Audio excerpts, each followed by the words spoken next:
মাননীয় finance minister থেকে আমি আজকে একটা চিঠি পেয়েছি। To the Honorable Speaker, Tripura Legislative Assembly, authorizing to Shri Lal Nath, Honorable Minister of Law, Parliamentary Affairs, Executive Department, to represent myself in my absence as Finance Minister on the floor of the House. Due to my illness, I do hereby give my authorization to Shri Lal Nath, Honorable Minister of Law, Parliamentary Affairs, Executive Department, to answer all the matters related to Finance Department for today, that is on 26/3/25 on the floor of the House. This is for your kind information to in the needful. এখন প্রশ্নোত্তর পর্ব।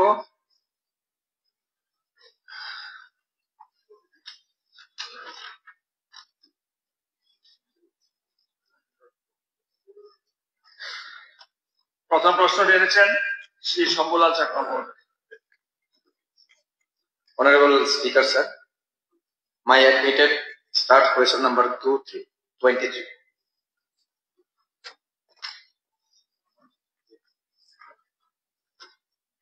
নমস্কার মাননীয় অধ্যক্ষ মহোদয়। admitted start question number 23, মাননীয় বিধায়ক শ্রী শম্ভুলাল চাকমা। প্রশ্ন 1, শ্রীলঙ্কা দ্বাদশ শ্রেণী বিদ্যালয়ের জন্য নতুন বিদ্যালয় ভবন নির্মাণে কোন পরিকল্পনা দপ্তরের আছে? শ্রীলঙ্কা দ্বাদশ শ্রেণী বিদ্যালয়ে নতুন বিদ্যালয় ভবন নির্মাণ করার পরিকল্পনা দপ্তরের আছে। আগামী আর্থিক বছরে এস্টিমেট বিবেচনা করে নতুন ভবন নির্মাণ করার জন্য সরকারের অর্থ দপ্তরের নিকট অর্থ অনুমোদনের জন্য একটি প্রস্তাব পাঠানো হয়েছে। প্রস্তাবিত অর্থ অনুমোদিত হইলে নতুন বিদ্যালয় ভবন নির্মাণের কাজ শুরু করা হবে। প্রশ্ন 2, না থাকলে তার কারণ। উত্তর হচ্ছে 1 নম্বর প্রশ্নের উত্তর সাপেক্ষে 2 নম্বর প্রশ্নের উত্তর অপ্রযোজ্য। Supplementary sir. শ্রীলঙ্কা দ্বাদশ শ্রেণী বিদ্যালয় মহকুমা সদর শ্রীলঙ্কা এলাকায় একমাত্র দ্বাদশ শ্রেণী বিদ্যালয় যেখানে পড়ুয়ারা বাংলা মাধ্যমে পড়াশোনা করার সুযোগ পাচ্ছে। ইতিমধ্যে আমাদের এই দ্বাদশ শ্রেণী বিদ্যালয়টি PM শ্রী প্রকল্পের আওতায় এসেছে, যার কারণে সেখানে স্টুডেন্টদের ভর্তির অবস্থা একটু আমরা পূর্বের তুলনায় একটু বেশি দেখতে পাচ্ছি। তার কারণে এবং বিদ্যালয়ের যে এক্সিস্টিং যে বিল্ডিংটা আছে সেটা খুব পুরানো, বর্তমানে জরাজীর্ণ অবস্থা আমরা বলতে পারি। তার কারণে মাননীয় CM স্যারের আশ্বাস শুনে আমি এলাকাবাসীর তরফ থেকে ওনাকে অনেক অনেক ধন্যবাদ জানাই এবং অনুরোধ রাখবো যাতে করে, যেহেতু এটা ন্যাশনাল হাইওয়ের পাশে, তো সে কারণে ছাত্রছাত্রীদের নিরাপত্তাজনিত একটা বিষয় এখানে, তার কারণে এটাকে যাতে শীঘ্রই দেখা হয় সেই অনুরোধটা করছি। ধন্যবাদ। Supplementary sir. মানে স্পিকার, আপনার মাধ্যমে মাননীয় এডুকেশন মিনিস্টার মহোদয়কে অনুরোধ করবো এবং জানতে চাইবো যে নোয়াবাড়ি হায়ার সেকেন্ডারি স্কুল এটা বিদ্যাজ্যোতি যোজনা স্কুল পেয়েছে, কিন্তু এখন পর্যন্ত এটার কোনো নতুন ভবন কনস্ট্রাকশন করার জন্য কিছু ব্যবস্থা নেওয়া হয়েছে, এটা আমার জানা নেই। তো দয়া করে এটা জানাবেন কি? মহোদয়, যেটা বললেন মাননীয় বিধায়ক পত্র জমা দিয়েছে, আমার সাথে একটা চিঠিও দিতে পারেন, আমি দেখে তারপর নিশ্চয়ই দেখব। দ্বিতীয় প্রশ্নটি এনেছেন মাননীয় সদস্য শ্রীমতী অন্তরা সরকার দেব মহোদয়া। মাননীয় অধ্যক্ষ মহোদয়, আমার অ্যাডমিটেড স্টার্ট কোয়েশ্চন 28। মাননীয় অধ্যক্ষ মহোদয়, কোশ্চেন নাম্বার 28 মাননীয় বিধায়িকা শ্রীমতী অন্তরা সরকার দেব মহোদয় প্রশ্ন। কমলাসাগর বিধানসভা কেন্দ্রে একটি বালিকা বিদ্যালয় স্থাপন করার কোন পরিকল্পনা শিক্ষা দপ্তরের রয়েছে? উত্তর, কমলাসাগর বিধানসভা কেন্দ্রে বালিকা বিদ্যালয় করার পরিকল্পনা শিক্ষা দপ্তরের আপাতত নেই। 2, যদি থাকে কবে নাগাদ কাজ শুরু করা হবে? 1 নম্বর প্রশ্নের উত্তরের পরিপ্রেক্ষিতে 2 নম্বর প্রশ্ন প্রযোজ্য নয়। 3, যদি না থাকে তবে এর কারণ। বর্তমানে কমলাসাগর বিধানসভা এলাকায় ছাত্রীদের পড়াশোনা করার জন্য প্রয়োজনীয় ব্যবস্থা রয়েছে, সুতরাং এই মুহূর্তে বালিকা বিদ্যালয় স্থাপনের পরিকল্পনা শিক্ষা দপ্তরের নেই।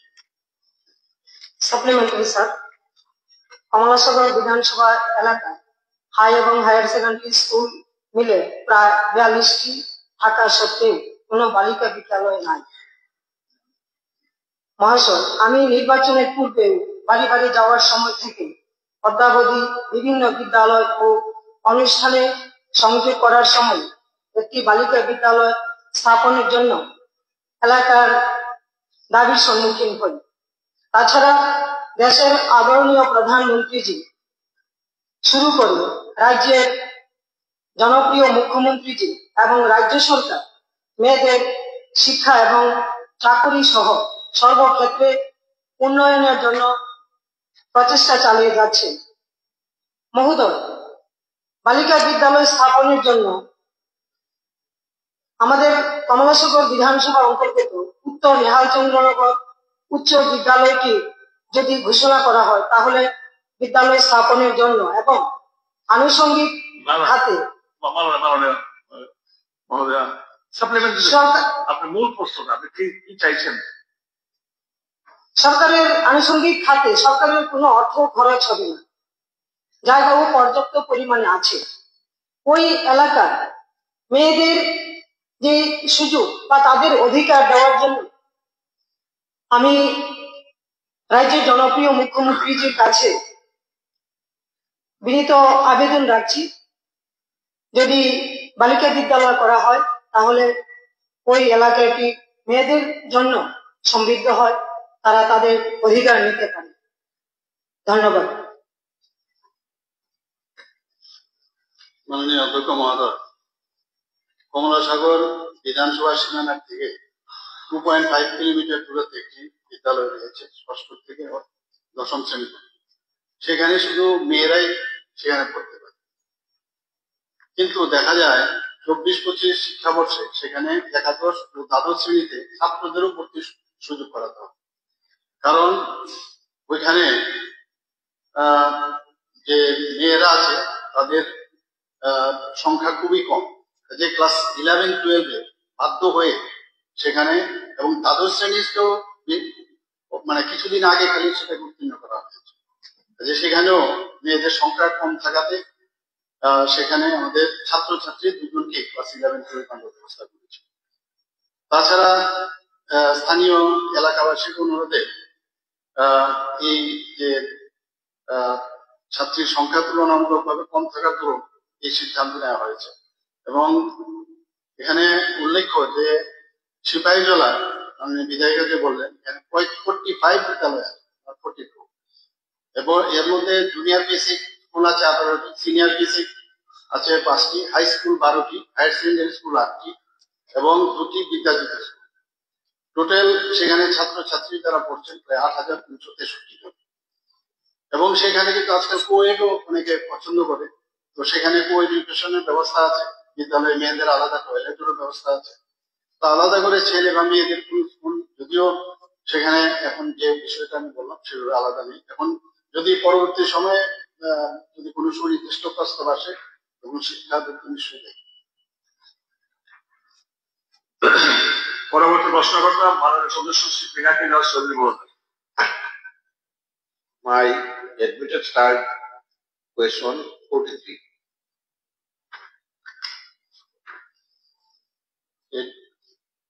Question number 43, মাননীয় বিধায়ক শ্রী পিনাকি দাস। প্রশ্ন 1, কল্যাণপুর বিধানসভার অন্তর্গত চেবড়ি বাজার high school Paschim Shantinagar high school এবং কুঞ্জবন হাই স্কুলগুলোতে সংস্কার করার কোন পরিকল্পনা দপ্তরের রয়েছে? উত্তর কল্যাণপুর বিধানসভার অন্তর্গত চেবরি বাজার high school, Paschim Shantinagar high school, Kunjaban high স্কুলগুলি সংস্কার করার পরিকল্পনা আপাতত নেই। তবে ভবিষ্যতে অবশ্যই পর্যায়ক্রমে বিদ্যালয়গুলি সংস্কারের উপযুক্ত পদক্ষেপ দপ্তর গ্রহণ করবে। প্রশ্ন 2, থাকলে কবে নাগাদ কাজ শুরু করা হবে বলে আশা করা? উত্তর 1 নম্বর প্রশ্নের উত্তর সাপেক্ষে 3 নম্বর প্রশ্নের উত্তর প্রযোজ্য নয়। প্রশ্ন না থাকলে এর কারণ। উত্তর হচ্ছে বিদ্যালয়ের নতুন স্কুলের সংস্কার একটি চলমান প্রক্রিয়া। জেলা শিক্ষা আধিকারিকের মাধ্যমে বিভিন্ন বিদ্যালয়গুলোতে প্রাপ্ত প্রস্তাবগুলো প্রয়োজন অনুসারে অগ্রাধিকার ভিত্তিতে সংস্কার করা হয়। কল্যাণপুর বিধানসভার অন্তর্গত চেবরিবাজার হাই স্কুলে, Paschim Shantinagar high school, Kunjaban high school সংস্কার বা নতুন পাকা ভবন তৈরি করার প্রস্তাব মধ্যশিক্ষা দপ্তরের নিকট এখনো আসেনি। ভবিষ্যতে প্রস্তাব আসলে শিক্ষা দপ্তর বিবেচনা করবে। সাপ্লিমেন্টারি। মাননীয় অধ্যক্ষ মহোদয়, এই যে কয়েকটা বিদ্যালয়ের কথা বললাম, কারণ বিশেষ করে আমাদের সরকার প্রতিষ্ঠিত হওয়ার পর এডুকেশন ডিপার্টমেন্টে বিরাট কাজ হয়েছে এবং কনস্ট্রাকশন হয়েছে, সবগুলি তো সম্ভব না একসঙ্গে। যার দরুন ওই জায়গায় 4-5টা বিদ্যালয় একটা খুব খারাপ পজিশন, বৃষ্টি সিজন আসলেই সেখানটায় বৃষ্টি পড়ে এবং স্টুডেন্টরা বসে পড়াশোনা করার ব্যবস্থা নেই, বিশেষ করে এই 4-5টা স্কুল। যদিও বিগত বছর আমাকে কল্যাণপুরে 2টা স্কুল কনস্ট্রাকশন দিয়েছে, কাজও চলছে, তার জন্য আমি ধন্যবাদ জানাই সরকারকে। কিন্তু এই 4-5টা বিদ্যালয় খুব করুণ অবস্থা, অনেক আগের, জিআইসিদের ঘর, এবং মানে পুরাতন অনেক, এগুলোকে সারাই না করলে আবার রেনি সিজনের সমস্যা হবে। পাশাপাশি আরেকটা স্কুলে, তুতাবাড়ি স্কুল, এটা বলার একটাই উদ্দেশ্য, বিগত সরকারের আমল 8-9 অর্থবর্ষে একটা কনস্ট্রাকশন করেছিল আমার কল্যাণপুর বিধানসভা, তুতাবাড়ি হাই স্কুল। এটা কয়েকবার জানানো সত্ত্বেও ওই বিল্ডিংটা শেষ করার পর এটা উদ্বোধনও করেনি তৎকালীন সরকার, বা কি কারণে করেনি তাদের বিষয়। কিন্তু পরবর্তী সরকার আসার পর আমি নিজেও সেটাকে দেখেছি যে বড় বড় ফাটল, সেখানটা স্টুডেন্ট যাওয়ারও সাহস করছে না, মাস্টারও নিতে সাহস করছে। আমিও সেটাকে সহমত দিতে পারছি না। পরবর্তী সময় আমাদের এডুকেশন মিনিস্টার রতনলাল আছেন, উনিও ভিজিট করে এসেছেন, বারবার জানানো হচ্ছে। আজকে আমি বিশেষ করে 3-4টা স্কুলের মধ্যে তুতাবাড়ি স্কুলটাকেও বলছি, এই স্কুল, এই গড়টা কেন এমনটা অবস্থা হয়ে গেল, কেন উদ্বোধন হলো না, কেন এই ফাটল অবস্থায় রইল বিগত সরকারের আমলে? অথচ নতুন বিল্ডিং, কখন পড়ে যাবে, কখন খসে যাবে, অথচ এই স্কুলটা তো ওই বিল্ডিংটা হওয়ার কারণে নতুন কোন বিল্ডিং দেওয়া হচ্ছে না। এই বিল্ডিংটা না কাজে লাগছে, না স্টুডেন্টের, ওই বিষয়টি দেখার জন্য বলুন আমার এই 4-5টা স্কুল এই রেনি সিজন, যেহেতু আমি বিনম্র অনুরোধ রাখবো স্টুডেন্টের দিকে হচ্ছে কাজ, কিন্তু এই 4-5টা স্কুল যাতে আমার একটা আপাতত ভাবে সারাইয়ের ব্যবস্থা এবং পরবর্তী সময়, এবং আমরা ডিউর মাধ্যমে স্কুলের অ্যাসেম্বলি কমিটির মাধ্যমে অলরেডি ডাইরেক্টরিতে প্রপোজালও পাঠিয়েছি। এবং তুতাবাড়ি স্কুলটা কেন হয়নি, মানে উদ্বোধন করেনি বিগত সরকার, আমরা সেটাকে একটু বিষয়টা দেখার জন্য। Supplementary sir, supplementary sir, please supplementary sir. একসঙ্গে দুজনের হবে না তো, যে কোনো একজন স্থির করুন, কে বলবেন? আমি আগে দাঁড়িয়েছি, অনারেবল স্পিকার স্যার। স্যার বলুন বলুন। আমার দলপুর বিন্দু বাবু, এটাই কিন্তু last. Thank you so much. এরপরে করতে পারবেন না, সাপ্লিমেন্ট দুটো বেশি করতে এলাও নাই। সময় দেওয়ার জন্য থ্যাংক ইউ সো মাচ। আমার একটা সাপ্লিমেন্টারি রয়েছে আপনার মাধ্যমে। আমি মাননীয় মুখ্যমন্ত্রীর কাছে একটা দাবি রাখবো। গত সেশনে আমি এই কথাটা তুলেছিলাম। তৈজুবাড়ি হাই স্কুল বর্তমানে খুব করুণ অবস্থায়, এবং ওই বিল্ডিং তো পুরনো বিল্ডিং ছিল, আগে সিআরপিএফ এর ব্যারাক বা ওই হিসাবে ব্যবহার করা হতো। এরপরে স্কুল বিল্ডিং না থাকার কারণে তৈজুবাড়ি হাই স্কুলকে ওই পুরনো বিল্ডিং এ ব্যবহার করতে হয়েছে। তাই সেখানে কোনো প্রয়োজনের ব্যবস্থা নেই। যেগুলি এক্সিস্টিং যে পুরনো বিল্ডিং ছিল সেটাও কিন্তু খুব করুণ অবস্থায়। আমি যখন ভিজিটে যাই সবগুলি ফাটল। তো তো যে কোনো সময় যদি কোনো ডিজাস্টার হয় বা কোনো আর্থকোয়েক হয় কোনো সময়, তাহলে যে কোনো সময় ভেঙে পড়তে পারে। তাই ছাত্রছাত্রীদের স্বার্থে আমি as a representative of Ampinagar constituency assembly আপনার মাধ্যমে আমি মাননীয় মুখ্যমন্ত্রীর কাছে আবেদন রাখছি। ধন্যবাদ। মাননীয় অধ্যক্ষ মহোদয়, মাননীয় বিধায়ক যেটা বললেন তৈজুবাজি স্কুলের বিষয়ে আমি খবর নেব, বিধায়কদের পাঠাবো, ওখানে গিয়ে নিশ্চয়ই সেটা দেখব। আর এখানে আমি তো বললাম, যদি উনি বললেন মাননীয় বিধায়ক বললেন যে অলরেডি পাঠানো হয়েছে, আমার কাছে রিপোর্ট আছে যে এখন অব্দি তো কোনো প্রস্তাব আসেনি, যদি আসে তো এগুলো নিশ্চয়ই আমি ট্রান্সফার করবো। তাছাড়াও এখানে খোয়াই জেলাতে বিভিন্ন স্কিম 7টি বিদ্যালয়ের নির্মাণ কাজ কিন্তু চলছে। এর মধ্যে কল্যাণপুর হায়ার সেকেন্ডারি স্কুল, সেটা রেনোভেশন অফ স্কুল বিল্ডিং হচ্ছে, নিউ স্কুল বিল্ডিং, এটা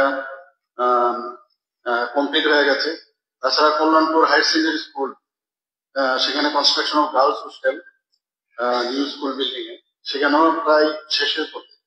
এরকম অনেকগুলো স্কুল আছে খোয়াই, তো সেগুলোর কাজ চলছে, একটা চলমান প্রক্রিয়া, আগেও বলেছি। তো প্রায়োরিটি বেসে যেহেতু মাননীয় বিধায়ক বলেছেন, আমি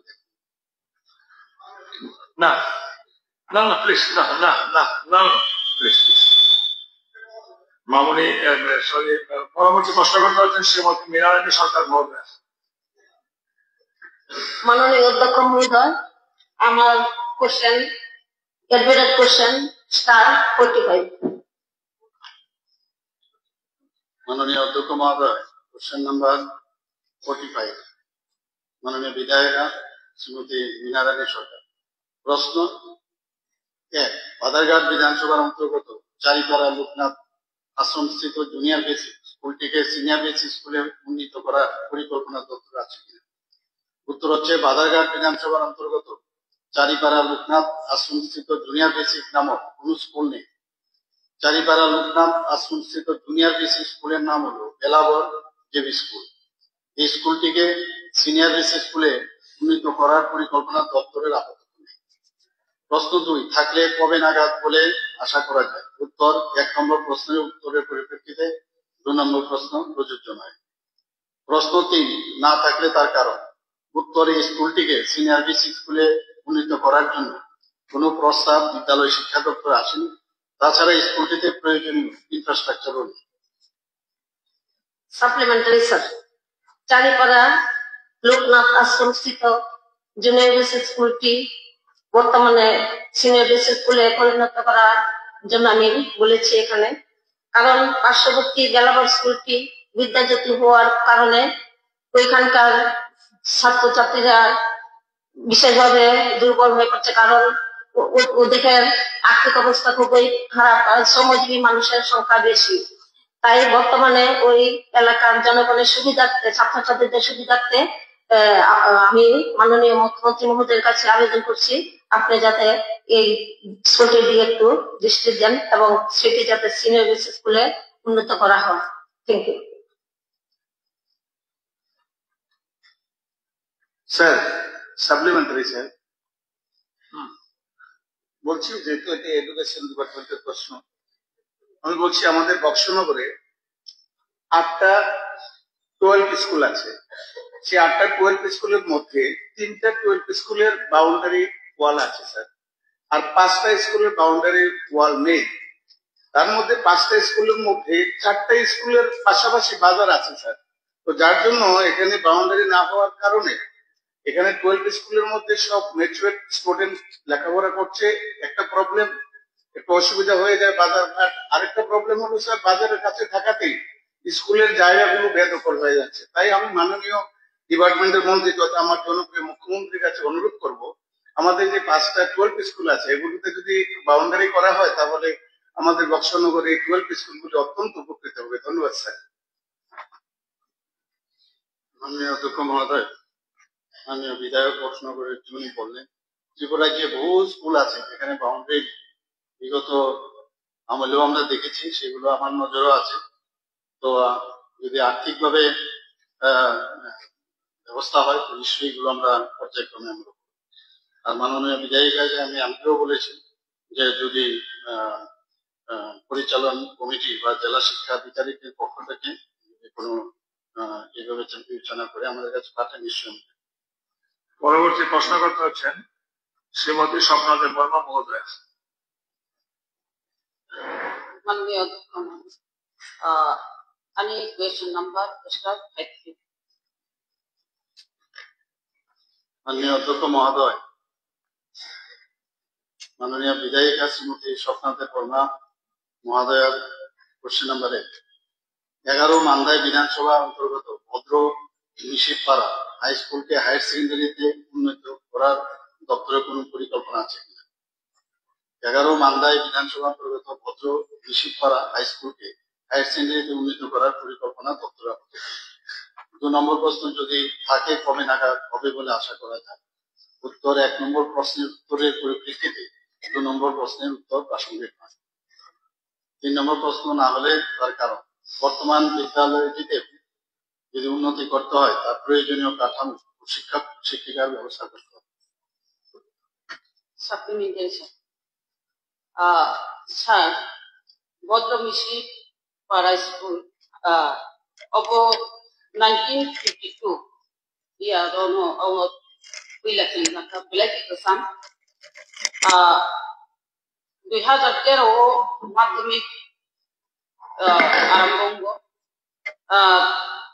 আপন চিনি মোটামুটি মাধ্যমিক পাস লাইফায়ও কিবা 2021 ni simi ganga 100% মাধ্যমিক পাস লাইও ও স্কুল বেলাকে কাহাম মোটামুটি তোমার স্টুডেন্ট তঙ্গ 192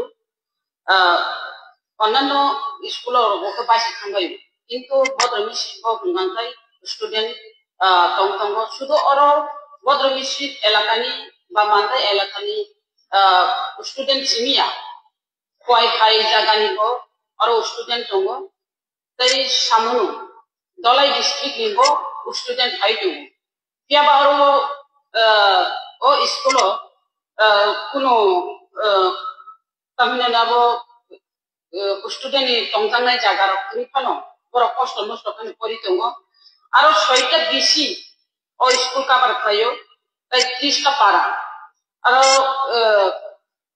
ইংলিশ মিডিয়াম ঠিক নংখা ক্লাস 3 তাও পড়নান পেবারো ইংলিশ মিডিয়াম উমানি শর্টেও গো টিচার গো আর গো 9 জন টিচার দङ টিচার গো বাংলা মিডিয়াম নি টিচার অথচ ইংলিশ মিডিয়াম আর ইউজিটি তাইকে বিকিনি টিচার মানছে টিচার নি প্রবলেম দङ আর স্যার আর বদ্রমিশি এলাকানি বড়র যদি মান্দাই থানি পরিনানি গাঙ্গাই 10-15 কিলোমিটার নিও আর থানি পরিনানি বা গাড়ি ঘোড়া নি কোনো আর সুবিধা করে আপনি বাকি যদি অবদ্রমিশি স্কুল না যদি 12 স্কুল খাই লিখাই বেলেখানে হামনাই এই কেশন গাঙ্গাই বদ্রমিশি যে স্কুল তো মানে আপনি বাউন্ডারি কাশিন যে বাউন্ডারি কক সামান্য বাউন্ডারি নি কক সালিয়া আর ওই লেননি ব্যাপার যে আর যে পারা তো যে বস্তি তো ও বস্তির স্কুলি যে লেন ন পর দখল খাই তো মাইকা অঙ্কাই স্টুডেন্ট আর পরিনানি খুবই অসুবিধা কাম হিংকাই মুশকিলি নাম বাহাই গোপর বাহাই তাই আর পুননি বিকিনি বাহাই বাকি স্টুডেন্ট কিছু প্রবলেম পরিনানি ক্লাস খাইমে আমি তো আমরা কিছু নাইখানকাই জানাই হামবাই Supplementary, sir. Supplementary. Honorable Speaker, sir, through you, I would like to draw the kind attention of the Chief Minister. Is there any plan to upgrade PMC Gosram English Medium High School to Class 12 school? Thank you.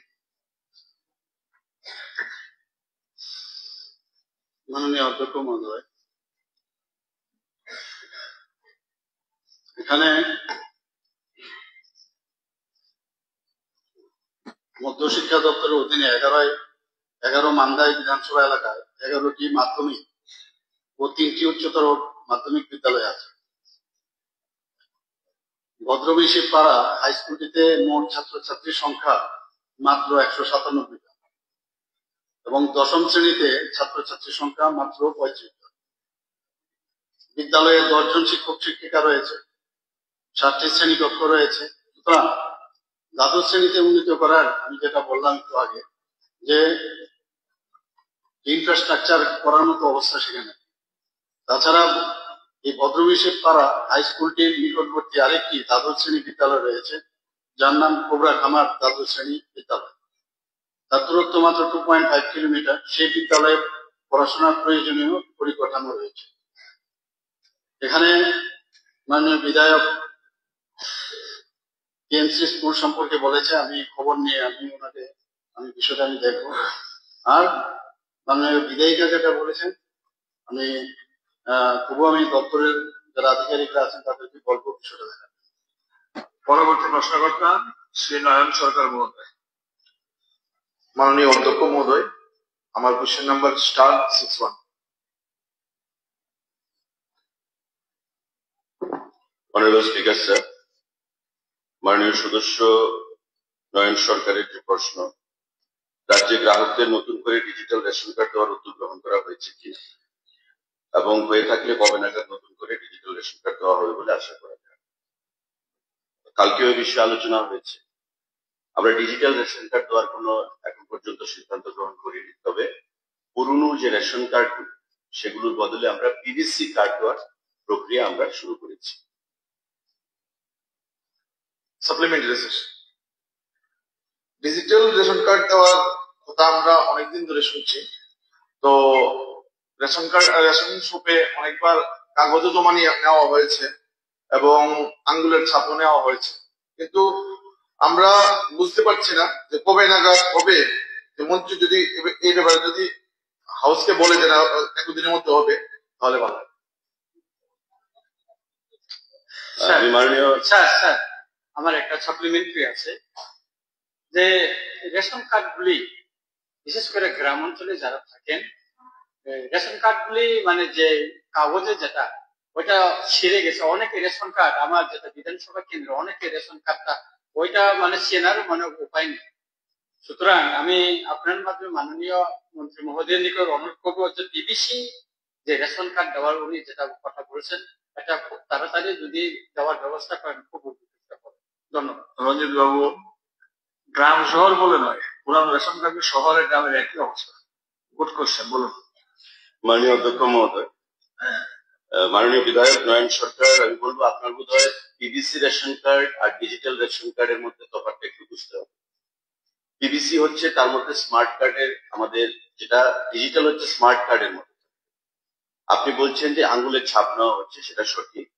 ইপজ মেশিনের সঙ্গে আধারের যে link, আমি কালকে বলেছি যে eKYC যদি না করা হয় তবে আমরা পিভিসি রেশন কার্ড গুলো প্রদান করতে পারছি না। কারণ অনেক পরিবার রয়েছে যারা ধরুন 5 জন মেম্বার রয়েছে আপনার বাড়িতে, 2 জন বা 3 জন ব্যাঙ্গালোরে থাকে চাকরি সূত্রে বা পড়াশোনার সূত্রে, আপনার বাড়িতে 2 জন রয়েছে, কিন্তু 2 জন ইকেওয়াইসি করিয়ে নিয়েছে, কিন্তু বাকি যে 3 জন তারা যতক্ষণ না এসে ইকেওয়াইসি করাচ্ছে আমরা সেখানে কার্ডের মধ্যে নামগুলো লিপিবদ্ধ করতে পারছি। এটা একটা অন্তরায়। তারপরে আমি আপনাকে বলবো যে আমাদের এ মাসের 31 তারিখ পর্যন্ত কেন্দ্রীয় সরকার টাইম ফ্রেম করে দিয়েছিল যে ইকেওয়াইসি সম্পন্ন করার জন্য।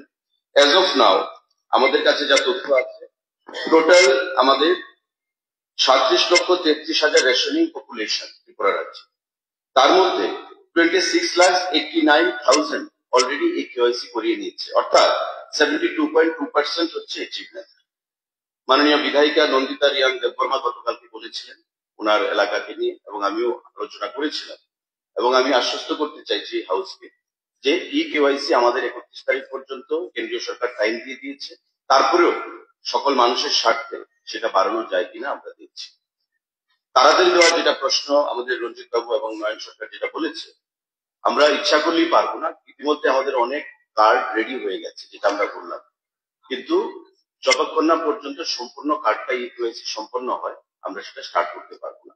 পাইলট প্রজেক্ট হিসাবে মাননীয় মুখ্যমন্ত্রী ছিলেন গত দুর্গা উৎসবের সময়, আমরা সিম্বলিক কিছু কার্ড বিলি করেছিলাম, পিভিসি কার্ড, এবং আগরতলা শহরকে আমরা এএমসির মধ্যে আমরা সেটা ধার্য মাত্রা রেখেছি, এবং প্রায় 1.5 লক্ষের কাছে কার্ড আমাদের রেডি রয়েছে।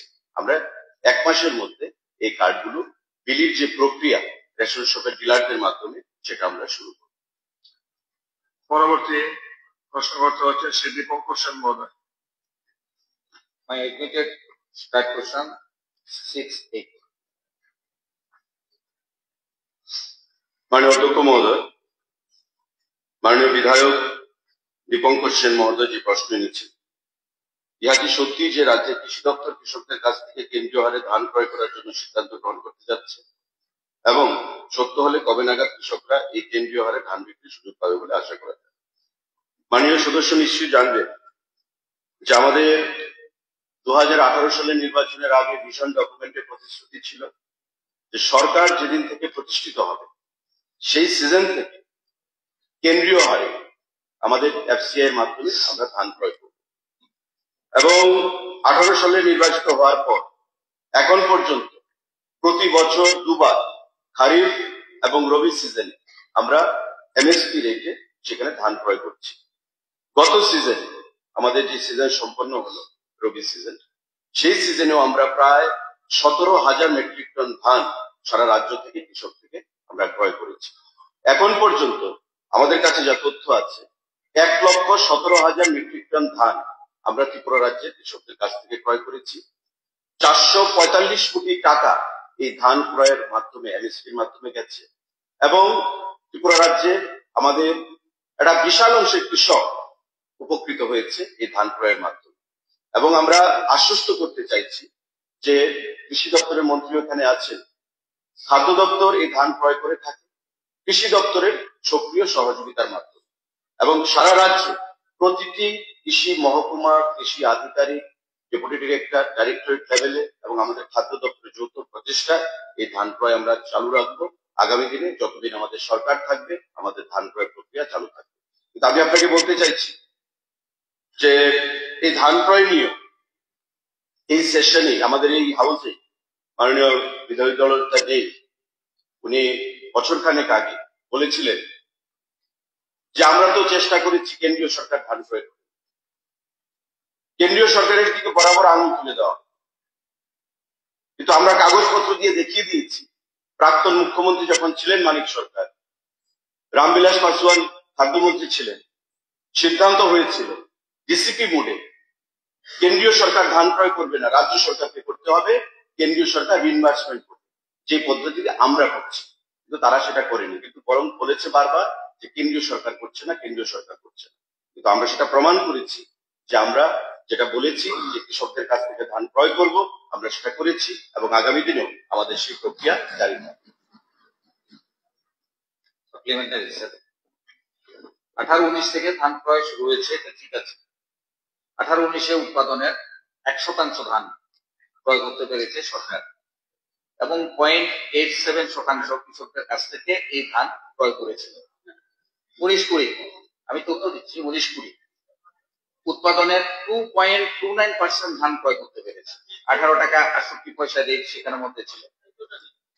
2020-21 সালে 12,541 জন কৃষক ধান বিক্রি করেছে, পরিমাণ ছিল 19,817 মেট্রিক টন, অর্থাৎ উৎপাদনের 1.47%। তেমনি 21 সালে 44,000 বেড়েছে, 44,228 মেট্রিক টন ধান ক্রয় করেছে 19 টাকা 40 পয়সা দরে, তখন উৎপাদনের 1.5% ধান সেখানের মধ্যে ক্রয় করেছে। এখন যেটা দেখার বিষয় যে 2023 সাল যা ক্রয় করেছে 23,778.286 মেট্রিক টন ধান তখন ক্রয় করেছে কৃষকদের। তখন কৃষকের 2% উৎপাদনের 2% হতে পারে, এটা আমার কাছে সরাসরি সেখানের মধ্যে নেই। কিন্তু 24-25 এসে দেখেন আপনি ধান ক্রয় 17,364.867 মেট্রিক টন ধান ক্রয় করা হয়েছে, যদিও একটা ফসল দুটো কমে গেল। এবছর ধান উৎপাদন ভালো হয়েছে সব জায়গাতে, এবং উৎপাদনের এটা 1.20% সেখানে হতে পারে।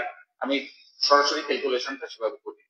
আমার বক্তব্য হচ্ছে যে কৃষকদের এই ধান ক্রয়টাকে উৎসাহিত করা দরকার, তাহলে পরে শতাংশটা যেমন বৃদ্ধি করতে পারবো, তেমনি বেশি সংখ্যক কৃষক ধান বিক্রি করবে।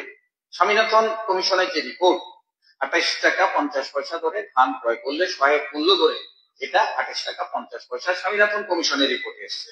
এই প্লিজ 1 মিনিট, এই 28 টাকা 50 পয়সা দরে এই ধানটা যদি ক্রয় করে, তাহলে আমাদের কৃষকরা ধান বিক্রি করতে উৎসাহিত হবে। কেন আমি 1% কৃষক 2%, বড় জোর 2%, অথবা আমি ধরে নিলাম যে বেশি বিক্রি হলে 2.5% কৃষক কেন তাহলে ধান বিক্রি করবে? উৎপাদিত ফসলের মাত্র 2% কেন ধান সেখানের মধ্যে আসবে? তাহলে কৃষকদের উৎপাদনটাকে উৎসাহিত করতে হবে, আবার ওইদিকে এই কাজটা সেখানের মধ্যে করতে হবে।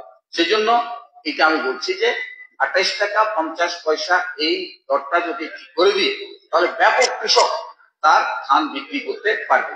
তেমনি কৃষকদের উৎপাদন, আমি এখানে একটা ভিজিট প্রোগ্রামে গিয়েছিলাম। ওকে সেখানে একটু 1 মিনিট, সাপ্লিমেন্টারি আপনি কোথায় গিয়েছিলেন সেটা একটা সাপ্লিমেন্টারি, আমি কৃষির উৎপাদন সংক্রান্ত বলছি স্যার। সাপ্লিমেন্টারি প্লিজ, মাননীয় অধ্যক্ষ মহোদয় কমপ্লিট করুন। সাপ্লিমেন্টারি বলুন না, সাপ্লিমেন্টারিটা কি?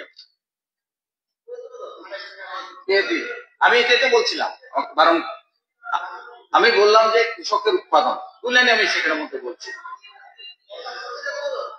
ঠিক আছে, আরে আপনি তো অন্য প্রসঙ্গে চলে যাচ্ছেন। মাননীয় অধ্যক্ষ মহোদয়, actually this is the problem with the opposition friends. এবং একটা কথা বলে যে fault finders will find fault even in paradise. আমার please repeat. Fault finders will find fault even in paradise. স্বর্গে গেলেও যারা ভুল ধরে অভ্যস্ত, তারা স্বর্গে গেলেও এর থেকে সুন্দর জায়গা নেই, সেখানে গেলেও তারা দোষী করবে। আমি আমার আলোচনার শুরুতেই বলেছি, আমরা কি দেখতাম তখন আমরা বিরোধী দলে ছিলাম, ছাত্র যুব রাজনীতি করি। কৃষকদের কাছ থেকে সহায়ক মূল্যে ধান ক্রয় করতে হবে, ফ্যাশনেবল করতে হবে। 13টি ন্যায্য নিত্য প্রয়োজনীয় দ্রব্য রেশন শপের মাধ্যমে প্রদান করতে হবে। কারা করবে? রাজ্য সরকারে আপনারা। কেন্দ্রীয় সরকার করবে রেশন শপের মাধ্যমে জিনিসপত্র ডিস্ট্রিবিউশন। কেন্দ্রীয় সরকার বলছে আমি ধান ক্রয় করব না, রাজ্য সরকারকে ধান ক্রয় করতে হবে। Central government will reimburse the fund, যাই খরচ হবে আমরা টাকা দিয়ে দেব। এখন উনি বলছেন 1%, 1.5%, 2% ধান ক্রয় করা হচ্ছে। আপনি হয়তো জানেন না, there is a maximum ceiling. কেন্দ্রীয় সরকার দ্বারা একটা সিলিং দিয়ে দেওয়া হয়েছে 5 MT, মানে 5000 কেজি ধানের বেশি কোনো মানে সেলার বা গ্রোয়ার সেখানে বিক্রয় করতে পারবে না, নাম্বার 1। নাম্বার 2, এখানে কৃষিমন্ত্রী আছেন, if I am not wrong, Tripura রাজ্যের টোটাল যে ধান উৎপাদন সেটা আমরা যে ধানটা ক্রয় করি তার থেকে অনেক বেশি, সেটা সঠিক। কিন্তু আপনার বুঝতে হবে, ধানটা যখন আমরা ক্রয় করব, মিলাররা যে মিল রয়েছে মিলিং এর জন্য তাদের ক্যাপাসিটি তত বেশি নয়। আমি যে ধানটা ক্রয় করছি সেই ধানটা মিলারদেরকে দেওয়া হচ্ছে, মিলাররা সেটাকে মিলিং করে রেশনের মাধ্যমে মানুষকে সেটা দিচ্ছে। আমি যদি এখন 50% ধান ক্রয় করে নিলাম, মিলাররা সেই ধান মিলিং করতে পারবে না, সেই ধানটা যাবে কোথায়, মিলিংটা কি করে হবে, সেই জিনিসটাও আমাদেরকে বুঝতে হবে। আর যেখানে কেন্দ্রীয় সরকার প্রতি বছর রবি এবং খারিফ দুটো সিজনে এমএসপি বৃদ্ধি করছে, এখন এমএসপি রয়েছে 23 টাকা করে পার কেজি, সেখানে দেখবেন আগামী সিজনে আরো 1 টাকা বা 1.5 টাকা বৃদ্ধি পাবে। প্রতিবার আপনাদের যেটা দাবি, স্বামীনাথনের কথা বলছেন, আপনারা কেন করলেন না? করেননি তো, আমরা সেটা চালু করেছি। এবং আজকে আমি যেটা এপ্রিল মাসে বলছি, মাননীয় মুখ্যমন্ত্রী আছেন, আমার সঙ্গে কথা হয়েছে, কেন্দ্রীয় খাদ্যমন্ত্রী এসেছিলেন, আমরাও খাদ্যমন্ত্রীর সঙ্গে দেখা করেছি। যতদিন আমাদের সরকার আছে ততদিন ধান ক্রয় আমাদের কন্টিনিউ থাকবে, কারণ আমরা কৃষকদের অর্থনৈতিক বুনিয়াদকে শক্তিশালী করার জন্য এই সিদ্ধান্ত গ্রহণ করেছি। এবং 445 কোটি টাকা যেটা গ্রামীণ অর্থনীতিকে স্ফীত করেছে, সেটা এই রাজ্যের মানুষের অর্থনীতিকে স্ফীত করেছে, মানুষের ক্রয় ক্ষমতা বেড়েছে, বাজারে টাকাটা যাচ্ছে, কিন্তু আমরা তো সেটা জানি। আর আরেকটা বিষয় যেটা রয়েছে, আমি ধান প্রোডাকশন করি, আমি গ্রোয়ার, মাঝখানে আমরা যেটাকে শুদ্ধ বা মানে বলি ফরিয়ারা গিয়ে ধান ক্রয় করে। এখন গভর্নমেন্ট 23 টাকা ধরুন দিচ্ছে, ফরিয়ারা গিয়ে বলছে আমি আপনাকে 24 টাকা দেব, 25 টাকা দেব। আপনাকে ধান নিয়ে সেন্টারে যেতে হবে না, পিপিসিতে যে প্রকিউরমেন্ট সেন্টারে, আমি আপনার বাড়ি থেকে তুলে নিয়ে যাব গাড়ি নিয়ে। যারা গ্রোয়ার তারা ভাবছে যে আমাকে কষ্ট করে যেতে হবে, আমি যাব না, আমার এই বাড়ি থেকে এসে ধান নিয়ে যাচ্ছে ফরিয়ারা, তাতেই আমার লাভ। তো তারা কি করছে, যদি কেউ 1 কুইন্টাল ধান গ্রো করছে মানে উৎপাদন করছে, একটা অংশ সরকারকে দিয়ে দিচ্ছে, আরেকটা অংশ তারা ফরিয়াদেরকে দিয়ে দিচ্ছে। দুই সাইড থেকে তারা অর্থ পাচ্ছে। স্বাভাবিকভাবে এটা তো আমাদের কৃষকদের পকেটে অর্থ যাচ্ছে। তবে আমি বলবো যে পজিটিভ দৃষ্টিভঙ্গি নিয়ে ভাববেন। দেখবেন পাশে আমি সেটা বলেছি, আমাদের সরকার যতদিন আছে আমাদের ধান ক্রয় কন্টিনিউ থাকবে, যেটা আপনারা বিগত দিনে চাননি রাজ্যের কৃষকদের পকেটে ভারী হোক, কৃষকদের অর্থনীতি স্ফীত হোক। আমাদের সরকার সেটা চেয়েছে, তাই সরকার গঠিত হওয়ার পর থেকে আমাদের ধান প্রকিউরমেন্ট চলছে এবং আগামী দিনে আমার স্মৃতি যদি সহায় থাকে না দাঁড়ান, গতবার সুশান্ত বাবু গতবার হাউস চলাকালীন সময় যে চিঠি পূর্বতন মুখ্যমন্ত্রী মহোদয় দিয়েছিলেন, সেই চিঠি কবে কিন্তু আপনারা গতবার দিয়েছিলেন, সেই চিঠিটা যে আবার আপনার প্রডিউস করে দিয়েছিলেন। I can present a number of copies. একটা জাস্ট যে synopsis, press release of meeting of Chief Minister Tripura with Minister Consumer Affairs, Food and Public Distribution on 18/1/2017. Latest আপনাদের সরকার যাওয়ার ঠিক 1 বছর আগে হবে। কি লিখেছে? Honorable Chief Minister Tripura met Union Minister for Consumer Affairs, Food and Public Distribution and discussed the following issues with him. Number 1, procurement of rice by FCI from within the state and increase in the allocation of rice. এবার যে সিনপসিসটা সেটা হচ্ছে, it was decided that the state government would do the procurement of rice and FCI would reimburse the entire expenditure for this. On Chief Minister's suggestion, it was agreed that officials of FCI would also be associated with the procurement process. It was also agreed upon on Chief Minister's suggestion that FCI would place the funds in bank account and state government would draw from this account, and as and when required, disbursements were made to farmers for procurement. Okay. পরিষ্কার এক থেকে দলিল আর কি লাগে আপনাদের? কেন্দ্রীয় সরকার বলেছে FCI করবে না, রাজ্য সরকারকে করতে হবে। চিফ মিনিস্টার বলেছে দিলেন মানিক সরকার মহোদয়, ঠিক আছে এফসিআই এর লোক সেখানে থাকবে অ্যাসোসিয়েটেড, এগ্রি। কেন আপনারা বললেন না? কেন বললেন কেন্দ্রীয় সরকারকে ধান ক্রয় করতে হবে? কৃষকদেরকে সুশ্রুতি দিয়েছেন, উস্কানি দিয়েছেন কেন্দ্রীয় সরকারের বিরুদ্ধে। আজকে বিজেপি সরকার আছে, বিজেপি সরকারের বিরুদ্ধে বলবেন। গত 10 বছর তার আগে ইউপিএ সরকার ছিল কংগ্রেসের নেতৃত্বে, তার বিরুদ্ধে বলেছেন, আবার বাইরে থেকে সমর্থন দিয়ে রেখেছেন, সমর্থন উইথড্র করেছেন। এই যে তাল বাহানা দুবিয়াস্ত্র, সেগুলো ভারতবর্ষের মানুষ বুঝতে পেরেছে, ত্রিপুরার মানুষ বুঝতে পেরেছে। সুতরাং এ ধরনের কোশ্চেন এগুলো আমি বলবো মানে সত্যতা যাচাই করে আপনারা আনবেন। আপনি বলবেন এক সেকেন্ড বলবেন। এটা নিয়ে ওনারা সব টিম, পুরো টিম আজকে চিঠির কপিটা নিয়ে ইন্ডিয়ান চিফ মিনিস্টার কাছে যাওয়া উচিত কোয়ার্টারে। নিজে কি করলেন? মাননীয় সুশান্ত বাবু, আপনার কাছে অনুরোধ, এই কপিটা আবার সবাইকে সার্কুলেট করে দিন। মাননীয় অধ্যক্ষ মহোদয়, আমি দিবেন লিডার অফ দ্য অপোজিশনকে গত হাউসে মানে গত মোস্ট প্রবলি বাজেট সেশনে আমি দিয়ে দিয়েছি। উনি জানতেন না বিষয়টা এবং উনি কপি পেয়ে সেটা স্বীকার করেছেন যে ওনাদের ভুল ছিল, এটা ওনাদের ভুল ছিল। দিলেন চিফ মিনিস্টার ওদেরকে ব্যাপারটা ঠিকভাবে অ্যাপ্রাইজ করেনি, তার জন্য ওনারা হয়তো জানতেন না। আপনি কপিটা দিয়ে দেবেন সবাইকে লে করে দিন। আমি লে করে দিচ্ছি। ওকে, সাপ্লিমেন্টারি প্রশ্ন ছিল, কেন্দ্রীয় সরকার সিল করে দিয়েছে একটা কোয়ান্টিটি পর্যন্ত ধান ক্রয় করার জন্য, তাহলে পরে কোনো বছর 1%, কোনো বছর 2%, সেন্ট্রাল গভর্নমেন্ট তো এটা বলেনি যে 2% এর বেশি ধান ক্রয় করতে পারবে না, এটা কিছু বলেনি। আমার কথা হচ্ছে যে কৃষকদের উৎপাদিত ফসলে তারা আরো আপনি দেখুন সেখানে 2023-24 সেখানে 32,000 মেট্রিক টন, এবছর নেমে গেল কত? 17,000 মেট্রিক টন। 17,000 metric ton. আপনি ভুল করছেন, আমি বলছি আপনাকে 17,000 MT inspite of severe flood. Tripura রাজ্যের আমি আপনাকে বলি, আপনার জেলা দক্ষিণ জেলা হচ্ছে রাইস বাস্কেট, আমাদের গোমতী জেলা, সিপাহী জেলা আমাদের রাইস বাস্কেট। এগুলো সাউথ জেলা ধান হয়েছে এবারে, প্রতিবারই আমরা 5,000-6,000 এমটি ধান সাউথ থেকে আসে। গোমতী জেলা ওয়াজ ইনান্ডেটেড বাই ফ্লাড ওয়াটার। সিপাহী জেলার একটা বিশাল অংশ ফ্লাড ওয়াটারে সাবমার্জ হয়ে গেছে। মাননীয় অধ্যক্ষ মহোদয়, আপনি যে জেলা থেকে আসেন, মাননীয় মন্ত্রী ত্রিপুরায় যে জেলা থেকে আসে, ঊনকোটি এবং উত্তর, সেখানে বছর কিন্তু মানে দুবার বছরে রবি এবং খারিফে ধান হয় না, প্রোডাকশন কম। তা আমাদের কি হয়, 6টা জেলার উপর ম্যাক্সিমাম ধান প্রোডাকশন হয়, আপনি হয়তো জানেন না। তাই এই 6টা জেলা থেকে আমরা inspite of severe flood in the last season 17,000 এমপির উপর ধান আমরা প্রস্তুত করতে পেরেছি। তার আগে রবিতে খারিফে আমরা 16,000 এমপি ধান ক্রয় করেছি, 2 বছর মিলিয়ে 32,000 এমপি। কেন্দ্রীয় সরকার সিলিং দিয়েছে 5 এমপি একজন কৃষক।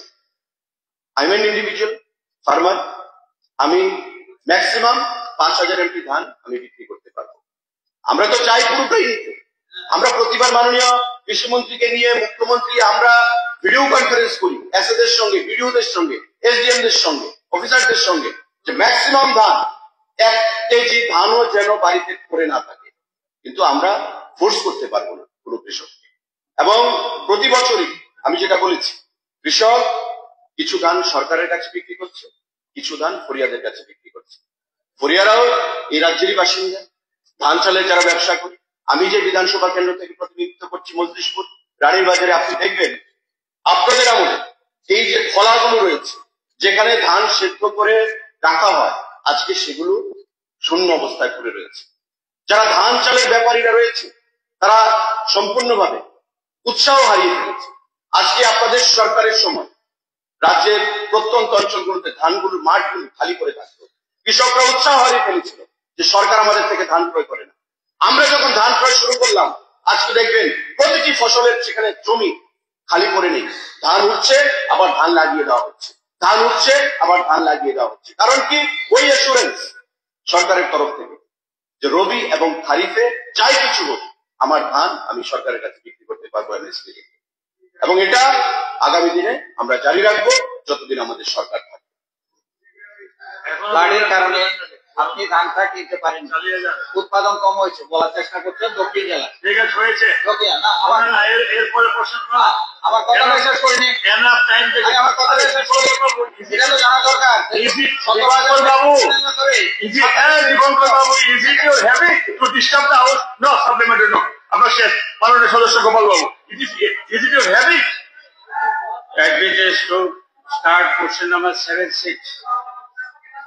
হেভি হয়ে গেছে সবকিছুর মধ্যে একটা extra extra extra extra. Gopal babu কত নাম্বার বললেন? 76. 76. মাননীয় অধ্যক্ষ মহোদয়, মাননীয় বিধায়ক সম্মানিত শ্রী গোপাল চন্দ্র রায়, ওনার প্রশ্ন, রাজ্যে ফুড ইন্সপেক্টরের শূন্যপদ কবে নাগাদ পূরণ করা হবে বলে আশা করা যায়? মাননীয় অধ্যক্ষ মহোদয়, আমাদের ফুড ইন্সপেক্টরের যে টোটাল স্যাংশন পোস্ট সেটা হচ্ছে 57। তার মধ্যে আমাদের ম্যান ইন পজিশন হচ্ছে 29। ইতিমধ্যে টিপিএসসি তে 15 জন আরো সিলেকশন পেয়েছে, পরীক্ষা হয়ে গেছে, রেজাল্ট বেরিয়ে গেছে। এই 15 জনেরও আমরা খুব শীঘ্রই অ্যাপয়েন্টমেন্ট দিয়ে দেব। তার বাইরে আমাদের বাই প্রমোশন আরো 8টা পোস্ট রয়েছে, যেগুলো সিনিয়র স্টোর কিপার থেকে ফুড ইন্সপেক্টরের পদোন্নতি পায়। এগুলিও আমরা পরীক্ষা নিরীক্ষা করে ল ডিপার্টমেন্টের মিটিং নিয়ে আগামী দিনে আমরা পূরণ করার সেখানে চেষ্টা করব। সাপ্লিমেন্টারি স্যার, আমি মাননীয় মন্ত্রী বলেছেন 15টা পোস্ট টিপিএসসি হয়েছে, হচ্ছে, হবে, এটাই চলছে। আমার বক্তব্য হলো দ্রব্যমূল্য ঊর্ধ্বগতি স্কাই, আপনিও স্বীকার করবেন, আমরাও আপনার সেন্ট্রাল গভর্নমেন্ট। এখন আমি যেটা বলতে চাই যে ফুড ডিপার্টমেন্টের যদি মনিটরিং না থাকে, তাইলে মজুদদার এবং যে ব্যবসায়ীরা যারা বলছেন তারাই আজকে একটা জিনিসের দাম, ধরুন না সুগার বা যে কোনো তেল, সরষের তেল আজকে কত দাঁড়িয়েছে? 178 ইঞ্জিন মার্ক। আর যেটা একটা যেটা আপনার শীর্ষের থেকে হয় 145 to 165। যদি মনিটরিং না থাকে, এই মজুদদার এবং হোলসেলার, নিয়ম হলো আপনি যে লাইসেন্স দেবেন, ট্রেড লাইসেন্স, এটার মধ্যে লেখা থাকবে আজকে সরষের তেলের দাম মাস্টার অত, এই অত, সেই অত। এই মনিটরিংটা সরকারের হয় না। যার জন্য দেখা যায় হঠাৎ কালকে ছিল সরষের তেল 130, আজকে হয়ে গেছে 140। এটা হচ্ছে। সুতরাং আমি যেটা বলতে চাই, মাননীয় মন্ত্রী যেটা বলেছেন স্যাংশন পোস্ট 57 হতে পারে, এখানে আরো বাড়ানো উচিত। এবং উনি যেটা বললেন 15টা ইন্টারভিউ নিয়েছেন, এটা কতদিন এই 15টা পরে আছে, আরো 13টা আপনি খালি আছে, তো 15, 13, 28টা ডেফিসিয়েন্সি আছে। আমার জানা মতো স্যার এই ফুড ডিপার্টমেন্ট মনিটরিং ঠিক মতো হয় না, তার জন্য জনগণ ছাপার করছে এবং দ্রব্যমূল্য বৃদ্ধি পাচ্ছে।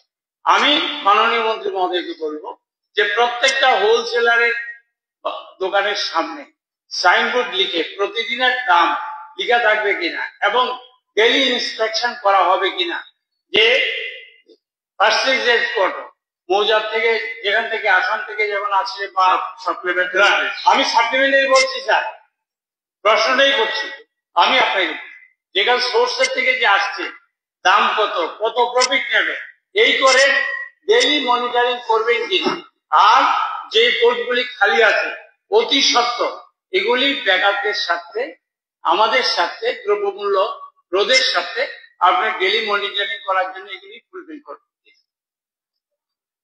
স্যার আমার একটা সাপ্লিমেন্টারি আছে, আপনার মাধ্যমে আমি মাননীয় মন্ত্রী মহোদয়কে জিজ্ঞেস করব যে টিপিএস এর মাধ্যমে যে 15 জন যে নিতে যাচ্ছে এবং যে 8 জন কর্মসংস্থান ভিত্তিতে যে ইন্সপেক্টর নিয়োগ করা হচ্ছে, সেখানে এসটি এবং এসসি রিজার্ভ সংরক্ষণটা ঠিক আছে কিনা?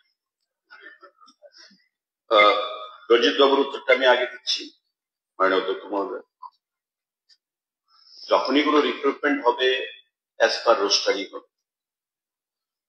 31% এসটি, 17% এসসি, বাকিটা ইউআর, তার মধ্যে 33% মহিলা।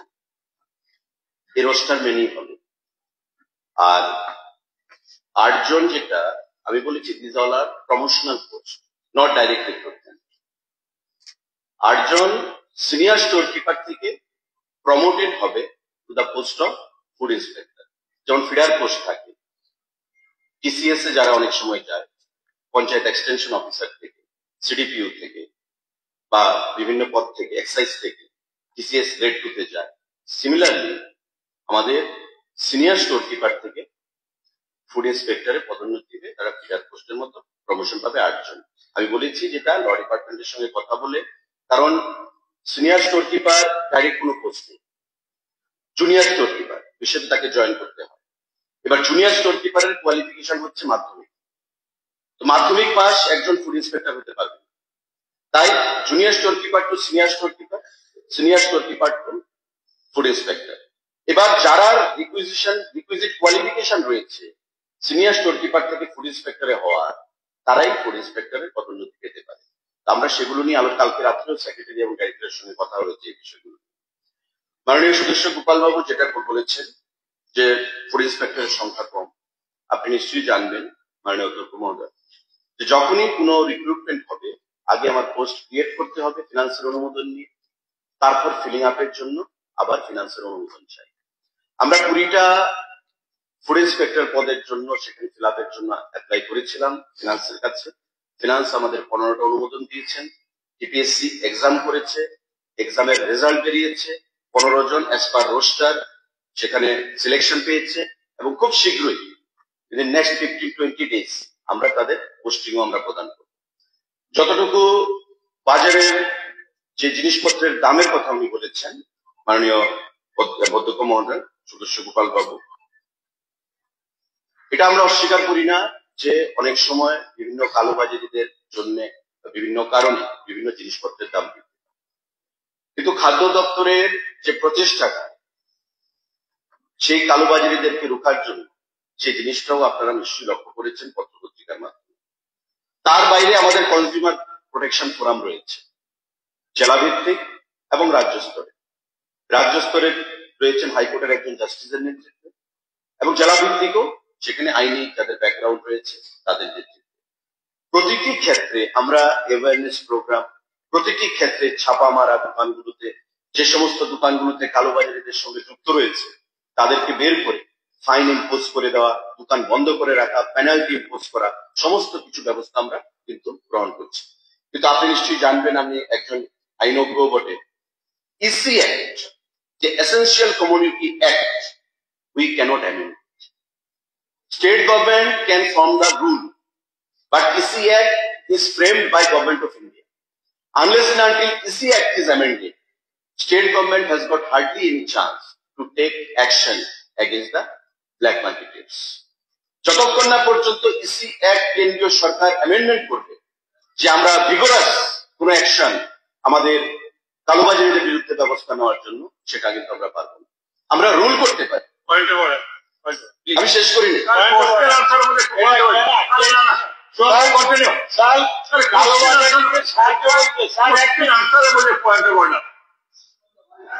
হয় না তো বলা উচিত, একটা এক্সপিরিয়েন্স ম্যান কোশ্চেন মধ্যে কখনো পয়েন্ট অফ অর্ডার হয় না। সুশান্ত বলুন, সুশান্ত প্লিজ বলুন। উনি যে বললেন কালোবাজারিদেরকে সাহায্য করছে, কে করছে? খাদ্য দপ্তর। Is there any specific example before you? No, there is no provision of arrest.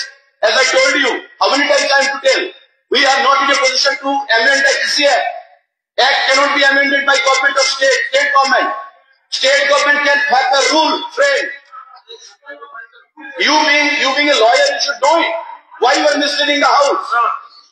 Sir, I know that central government and state government collaborate. No.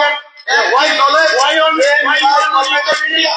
Second, Act is signed by government of India. Stop. We have to formulate the rules. পরবর্তী শ্রী মানব দেববর্মা মহোদয়। এমনিতে question number 85। মাননীয় অধ্যক্ষ মহোদয়, মাননীয় বিধায়ক মানব দেববর্মা মহোদয়ের question number 85-এ 1 নম্বর প্রশ্ন হচ্ছে, গোলাঘাটি বিধানসভার অন্তর্গত শ্রীনগর গাবর্জি হায়ার সেকেন্ডারি বিদ্যাজ্যোতি স্কুলে নতুন শ্রেণীকক্ষ করার দপ্তরের কোনো পরিকল্পনা আছে? উত্তর, গোলাঘাটি বিধানসভার অন্তর্গত শ্রীনগর গাবর্জি হায়ার সেকেন্ডারি বিদ্যাজ্যোতি স্কুলে নতুন শ্রেণীকক্ষ নির্মাণ করার জন্য দপ্তরের পরিকল্পনা রয়েছে। নতুন শ্রেণীকক্ষ নির্মাণ করার জন্য দপ্তর হইতে অর্থ দপ্তরের নিকট 5 কোটি 36 লক্ষ টাকা অনুমোদনের জন্য প্রস্তাব পাঠানো হয়েছে। থাকলে কবে নাগাদ করা হবে বলে আশা করা যায়? প্রস্তাবিত অর্থ অনুমোদিত হলে খুব শীঘ্রই শুরু করা হবে এবং আমি এটা আশ্বস্ত করতে চাই। ছাত্রমন্ত্রী স্যার, আমি প্রথমে ধন্যবাদ জানাবো যেহেতু নতুন বিল্ডিং হবে এই স্কুলে। শ্রীনগর গাঁওতে হাই সেকেন্ডারি স্কুল এখন বিদ্যাজ্যোতি স্কুলে আওতায়। এই স্কুলে বহু সুনাম রয়েছে, বহু পুরানো বিল্ডিং। একটা বিল্ডিং দ্বিতল রয়েছে, এটা হচ্ছে 20 বছর হয়নি, 2010-এর 9-10 বিল্ডিং হবে। ওই সময়ে যে কাজটা নির্মাণের কাজ হয়েছে বলতে পারি, কারণ অলরেডি ড্যামেজ অবস্থায় আছে দ্বিতল বিল্ডিং। 15 বছর হয়েছে বিল্ডিংটা। 15 বছরের বিল্ডিং ড্যামেজ হয়ে যাবে এটা কেউ ভাবতে পারেনি। নির্মাণ মানের কাজ হচ্ছে বলেই এটা ড্যামেজ হচ্ছে। এটা বিগত সরকারের। তাই এই স্কুলকে আমরা এখন শুনেছি একটা বিল্ডিং হবে। তা এই স্কুলের প্রায় 500 জনের পরে ছাত্রছাত্রী রয়েছে। এই স্কুলে আরেকটা বিষয় হচ্ছে, এই স্কুলের অনেকজন ডক্টর ইঞ্জিনিয়ার রয়েছেন স্কুল থেকে। তাই এই স্কুলকে স্ট্রিম সায়েন্স স্ট্রিম চালু করা দরকার। আর আরেকটা বিষয় হচ্ছে, একটা Kamalnagar school high secondary school, ওইখানেও একটা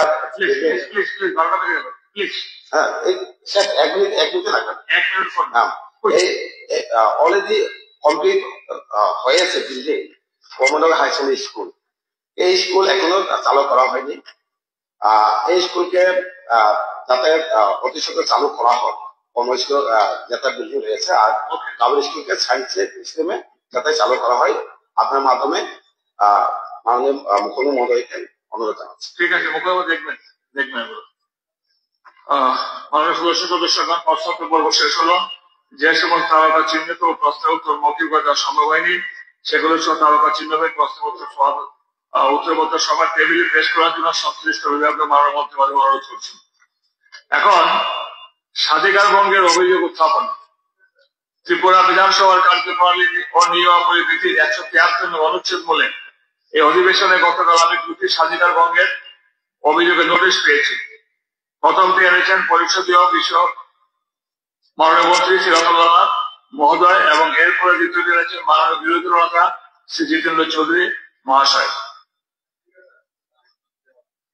আমি পরিষদীয় বিষয়ক মাননীয় মন্ত্রী শ্রী রতনলাল নাথ মহাশয় আনিত স্বাধিকার ভঙ্গের অভিযোগের নোটিশটি সভায় উত্থাপনের সম্মতি দিয়েছি। এখন আমি পরিষদীয় বিষয়ক মাননীয় মন্ত্রী শ্রী রতনলাল নাথ মহাশয়কে ওনার আনিত স্বাধিকার ভঙ্গের অভিযোগটি সভায় উত্থাপনের জন্য অনুরোধ করছি। রতনবাবু বলুন। না, রতনবাবু বলুন। রতনবাবু প্লিজ স্টার্ট। না, স্পিকার আমাকে অনুমতি দিয়েছে। বলুন রতনবাবু বলুন। স্যার, আমার সাবজেক্ট হলো breach of privilege complain. Sir, yesterday মানে 25 তারিখ চিঠি দিয়েছি আপনাকে। ইয়েস্টারডে রিনিউ করলাম। During this session of the Tripura Legislative Assembly, after the Honorable Leader of the Opposition, Sri Jitendra Chaudhary, concluded his speech on the budget, I remarked, unar bhashan uni char chini diyechen. Subsequently, during the same session, to ensure that the word jar was not misinterpreted, I provided a clarification while Honorable Opposition Member Ashok Chandra Mitra was speaking. I stated, জিতেন বাবু উনার ভাষণে কমিউনিস্টের charge নিয়েছেন, আপনি এই জায়গায় আর নেব না, আপনাকে এই জায়গায় নেব না, কারণ আপনি এই জায়গায় নেই। There is no unparliamentary meaning in my statement. However, in an attempt to distort my remarks for political gain and to mislead the public, the CPM party's local mouthpiece, Daily Deshan Kota, has published misleading and deliberately motivated report in today's edition, that is 25 Tarik. My words have been deliberately given a communal angle, spreading a hateful provocation in a highly planned manner. I am attaching a copy of the aforesaid newspaper report with its complaint. There is no resemblance between the report and yesterday's relevant assembly proceedings. The published report has not only tarnished the dignity of the Legislative Assembly, but have also caused personal defamation to me and violated my privileges. In this context, under Rule 173 of the Rules and Procedure and Conduct of Business in the Tripura Legislative Assembly, I express my intention to raise a breach of privilege complaint, Shadikar Bhangar Abhijog, against the editor of the newspaper. During the ongoing assembly session, I kindly request you to take the necessary steps as per the assembly rules. Eta amar relevant portion of the assembly proceedings এবং ব্যাপারটা আমি দিয়েছি। শুধু 2 মিনিটে বলবো, delegation BJP উপজাতি অংশের জনগণকে কোন চোখে দেখছে তারপরে বিধানসভাতে প্রমাণ করে দেখালেন পরিষদীয় মন্ত্রী রতনলাল নাথ। এটা স্বাধিকার ভঙ্গ, এই ধরনের কোন কথা এখানে হয়নি। 2, সবচেয়ে বিস্ময়কর বিষয়, সংসদীয় গণতন্ত্রের নিয়ম কানুন রক্ষার দায়িত্ব যার হাতে, সে অধ্যক্ষ এ বিষয়ে হস্তক্ষেপ করার প্রয়োজনীয় বোধ করি। এটা হলো ব্রিচ অফ প্রিভিলেজ। প্রশ্ন তুলেছেন কুইলা জাতি অনুপাত খালসা তত্ত্ব প্রবর্তক এই বিষয়ে রক্ষানো, এটা ব্রিচ অফ প্রিভিলেজ। মাননীয় অধ্যক্ষ উনি তার চেয়ার থেকে বারবার ডিস্টার্ব করেছিলেন আর তাকে অনুসরণ করছিল গোটা ট্রেজারি প্যালেস। তীব্রামতা মন্ত্রী বিধায়ক প্রশ্ন ঢুকতে লেগে কিছু। সুতরাং এই জিনিসটা বললাম। সুতরাং এটা আপনার আইন মতো যা যা রুলস প্রসিডিউর আছে এটা গ্রহণ করবেন। আরেকটা বলে দিই স্যার, যেহেতু কথা উঠেছে, মেসি বিশ্বকাপ ফুটবলে ওনার যাত্রী নিয়েছেন, একটু কমেন্ট। মেসি বিশ্বকাপ ফুটবলে ওনার যাত্রী নিয়েছেন, শ্রেষ্ঠত্ব। পলিটিক্স করার উদ্দেশ্য যদি কেউ করে,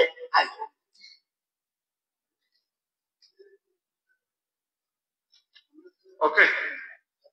এখন আমি পরিষদীয় বিষয়ক মাননীয় মন্ত্রী শ্রী রতনলাল নাথ মহাশয়ের আনিত স্বাধিকার ভঙ্গের অভিযোগ সম্পর্কে ত্রিপুরা বিধানসভার কার্যপ্রণালী ও নিয়মাবলী বিধির 178 নং অনুচ্ছেদ বলে ত্রিপুরা বিধানসভার কমিটি অফ প্রিভিলেজেসের কাছে বিধিসম্মত ভাবে পরবর্তী পদক্ষেপ নেওয়ার জন্য প্রেরণ করছে।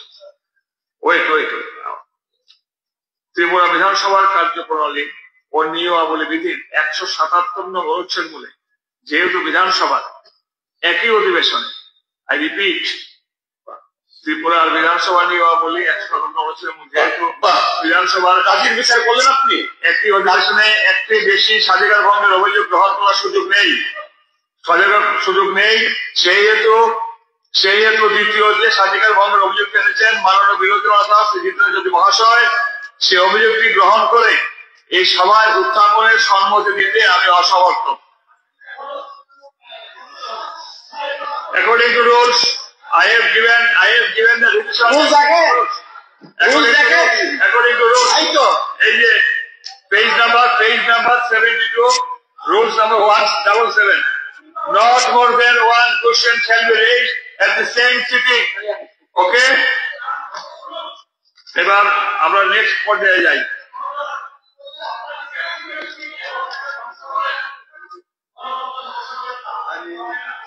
কি বলবো এখন রেফারেন্স পিরিয়ড। আমি মাননীয় সদস্যদের নিকট থেকে 3টি রেফারেন্স পিরিয়ডের নোটিশ পেয়েছি। সেই নোটিশ গুলো পরীক্ষা নিরীক্ষার পর গুরুত্ব অনুসারে সভায় উত্থাপনের অনুমতি দিয়েছি। প্রথমে আমি মাননীয় সদস্য শ্রী গোপাল চন্দ্র রায় কর্তৃক আনিত রেফারেন্স নোটিশটি বিষয়বস্তু সভায় উত্থাপনের জন্য ওনাকে অনুরোধ করছি। গোপালবাবু উত্থাপন করবেন? গোপালবাবু করবেন? না করলে কিন্তু না দিন ঘরে যাবে। গোপালবাবু আপনি করবেন? আমি বলছি না, if you ask your question, then it will be neither it will go. It is gone. গত 25শে মার্চ প্রতিবাদী কলম পত্রিকায় প্রথম পাতায় উত্তর পূর্বের ড্রাফট ক্যাপিটাল হওয়ার পথে রাজ্য প্রকাশিত সংবাদ সংস্থায় আমি স্বাস্থ্য দপ্তরের রতনবাবু, রতনবাবু, মুখ্যমন্ত্রী বলেন, আরে বলুন,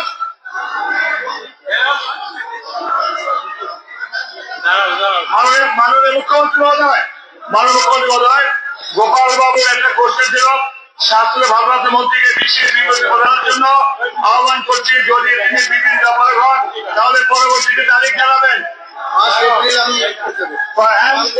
1 এপ্রিল। ওকে। দ্বিতীয় রেফারেন্স যুব এনেছেন শ্রী দীপঙ্কর সেন, শ্রী রামু দাস। এখন আমি ওনাদের রেফারেন্স বিষয়ে সভা উত্থাপনের জন্য অনুরোধ করছি।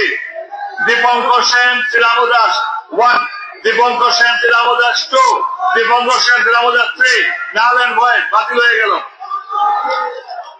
দ্বিতীয় রেফারেন্স নোটিশ এনেছেন শ্রী রঞ্জিত দেববর্মা মহোদয়। এখন আমি ওনাকে রেফারেন্স নোটিশটি বিষয়বস্তু সভায় উত্থাপনের জন্য অনুরোধ করছি। রঞ্জিত বাবু। হ্যাঁ স্যার বলুন।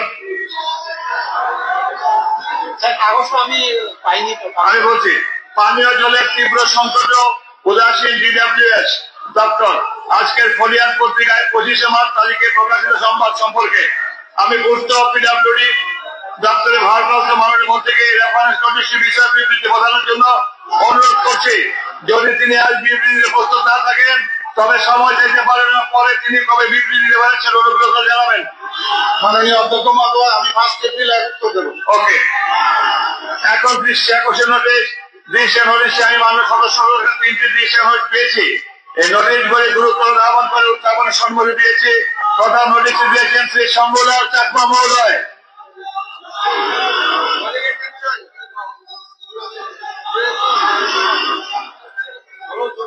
মাননীয় স্পিকার স্যার, আমার কলিং অ্যাটেনশনটি হচ্ছে বাঁশবেত ভিত্তিক শিল্পকে আরো বেশি করে আকর্ষণীয় ও লাভজনক করতে ছাগল বিধানসভা কেন্দ্রে একটি ব্যাম্বু পার্ক করার জন্য দপ্তর কর্তৃক প্রয়োজনীয় উদ্যোগ নেওয়া সম্পর্কে ওনার আমি তো দৃষ্টি আকর্ষণের নোটিশ সহ আমাকে অনুমতি দিয়েছি।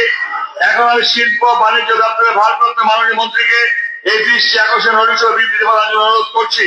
যদি তিনি আজ বিবৃতি অপারগ হন তাহলে তিনি আমার পরবর্তীতে তারিখ জানাবেন যেদিন তিনি এই বিষয়ে বিবৃতি দিতে পারবেন। শিল্প মাননীয় স্পিকার স্যার, আমি আগামী 1 তারিখ এপ্রিলে আমি দেব। দ্বিতীয় নোটিশ চলেছেন শ্রী বিরোধী সিনহা মহোদয়। নোটিশটির বিষয়বস্তু হলো ওয়াকফের খাস জমি ফেরত দেওয়ার সিদ্ধান্ত সম্পর্কে আমি মাননীয় সদস্য কর্তৃক আনিত দৃষ্টি আকর্ষণটি সহ উত্থাপন সম্মতি দিয়েছি। এখন আমি মাইনরিটি ওয়েলফেয়ার দপ্তরের ভারপ্রাপ্ত মাননীয় মন্ত্রীকে এই দৃষ্টি আকর্ষণ নোটিশ ও বিবৃতি প্রদান অনুরোধ করছি। যদি তিনি আজ বিবৃতি দিতে অপারগ হন তাহলে তিনি আমার পরবর্তী একটি তারিখ জানাবেন যেদিন তিনি এই বিষয়ে বিবৃতি দিতে পারবেন। Minority sell minister of minority welfare, ministry of minority welfare. মাননীয় স্পিকার সাহেব, আমি আগামী 28 মার্চ করতে চাই। 28 মার্চ, ওকে। বিরোধী আছেন 28 মার্চ। তৃতীয় নোটিশটি দিয়েছেন মাননীয় সদস্য শ্রী দিলীপ কুমার মিয়ান মহোদয়। নোটিশটির বিষয়বস্তু হল regarding the fulfilment of AWCs in LTC areas. আমি মাননীয় সদস্য কর্তৃক আনিত দৃষ্টি আকর্ষণটি সভায় উত্থাপন সরবরাহ দিয়েছি এপ্রিলের 1 তারিখে। এপ্রিলে, ওকে ফাইন। লেইং অফ বলুন। অ্যাসেম্বলিতে আমরা আসি বাক বিতর্ক তো হইবে এবং তিক্ততার পরিস্থিতি পরিবেশ ব্যাগর, এটা কাম্য না। The leader of the house deserves respect as much as the leader of the LOP deserves as much respect as the leader of the house deserves. মাননীয় মুখ্যমন্ত্রী সেদিনকে দাঁড়ানোর চেষ্টা করেছিলেন, আপনি অথবা ওভারলুক করে গেছিলেন, অথবা উনি দাঁড়ালে জিনিসটা টেকেল এতটা উদ্যোগটা করাতো না।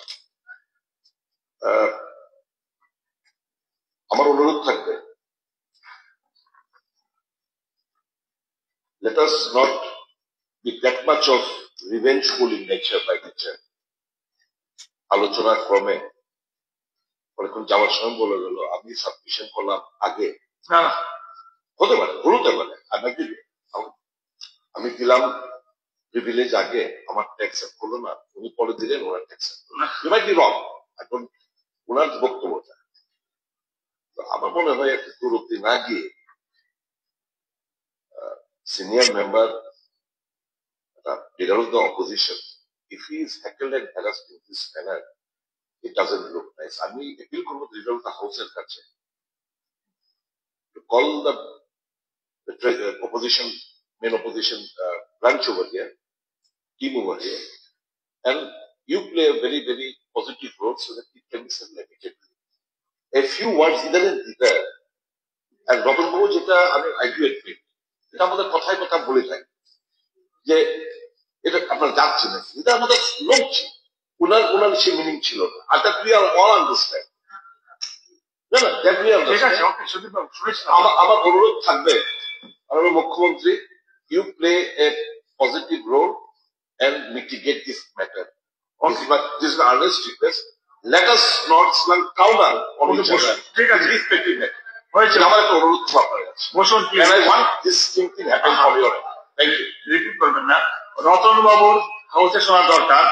রতন বাবুর সিডিটা আমার পিএস এর কাছে জমা করে লাঞ্চ পিরিয়ডে রতন বাবু জমা করেছে 12:10 জমা করতে হবে সেক্রেটারি। আরে না, সেক্রেটারি এখানে। আরে শুনুন না, শুনেন, তাহলে আপনি কি টাইমটাও জানেন? ঠিক আছে বলবে, বসুন না, সেই জায়গায় যেটার মধ্যে লিপিবদ্ধ করার কথা সেই জায়গাটা আমরা জানি কি ছিল। এখন সবটা যদি আপনি অতিরিক্ত পণ্ডিত জমা দেন, লাঞ্চ ব্রেকে আমি পাই, তারপরে আমি পাস করি। জিতেন্দ্র ওটা জমা পরে 1:55 আমার অফিসে আসে, হাউসে এন্ট্রি দিয়েছি, 2:25 আছে আমি হাউস। মাননীয় বিধায়ক সুদীপ রায় বর্মন যে বলেছেন, নিশ্চয়ই কালকে লক্ষ্য করেছেন, আমি কিন্তু চেষ্টা করেছি, আমি দাঁড়িয়েছিলাম কথা, কিন্তু ওনারা তো আমার কথাই শুনেনি। ওনাকে বারবার আমি ওনাদেরকে বলছি বসুন বসুন, কিন্তু ওনারা তো স্লোগানে বিশ্বাস কি করবে, বারবার স্লোগান দিচ্ছিল। আমি কিন্তু ট্রাই করেছি, অনেকক্ষণ দাঁড়িয়েছি।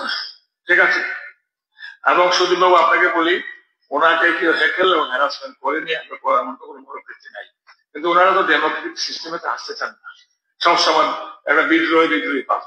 সুতরাং অসম্মান কেউ করেনি, এবং এটা তো একটা গণতান্ত্রিক সিস্টেম, ওয়েলে আসবে, আমরা এসেছি প্রতিবাদ জানাবে। সবার পরবর্তী কার্যসূচি হল মাননীয় মন্ত্রী কর্তৃক পোস্টপন আনস্টাফ কোশ্চেনের উত্তরপত্র সবার টেবিলে পেশ করা। জাস্ট এ মিনিট, গতকালকে দীপঙ্কর বাবু আরেকজন কোন এমএলএ সাহেবের কোশ্চেন কিন্তু বাতিল হতে এই ঠিক এরকম করে যখন ওরা বিক্ষোভ দেখান, আজকালও তারা অ্যাকসেপ্ট করেছি, গতকাল যদি একটু আজকে অ্যাকসেপ্ট করেছি। ওরা তো সবার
পক্ষে আছেন হা বলবেন।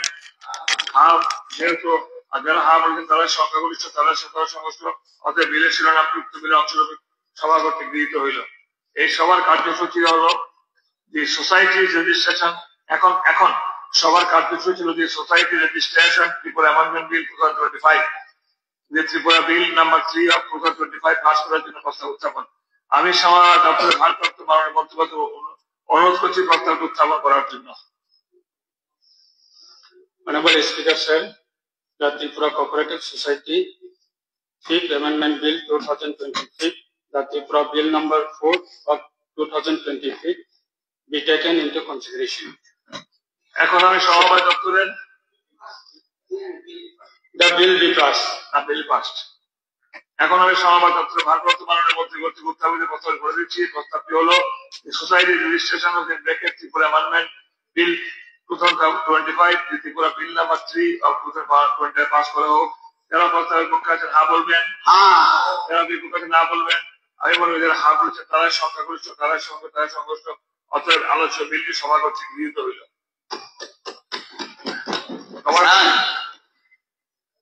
বহু নাটক দেখেছি, এরকম নাটক দেখি সত্যি এত বছর বিরোধী করেছি, ওয়াক করবো, আবার আসে সিঙ্গেল, আবার দেখ একটা কথা বলে ব্যাক করে অনশনে দেখবেন অনেকে গোপনে খেয়ে এসে আবার বসে।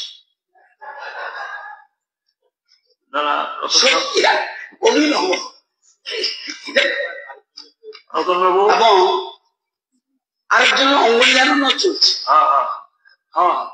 পুরা ক্যামেরা গুলি ধরা পড়ে।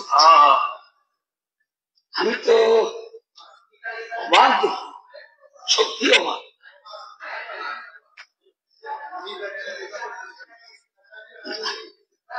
সুতরাং এটা আর একটা জিনিস তো বলে, জাতি এবং জাত এক কথা না, জাত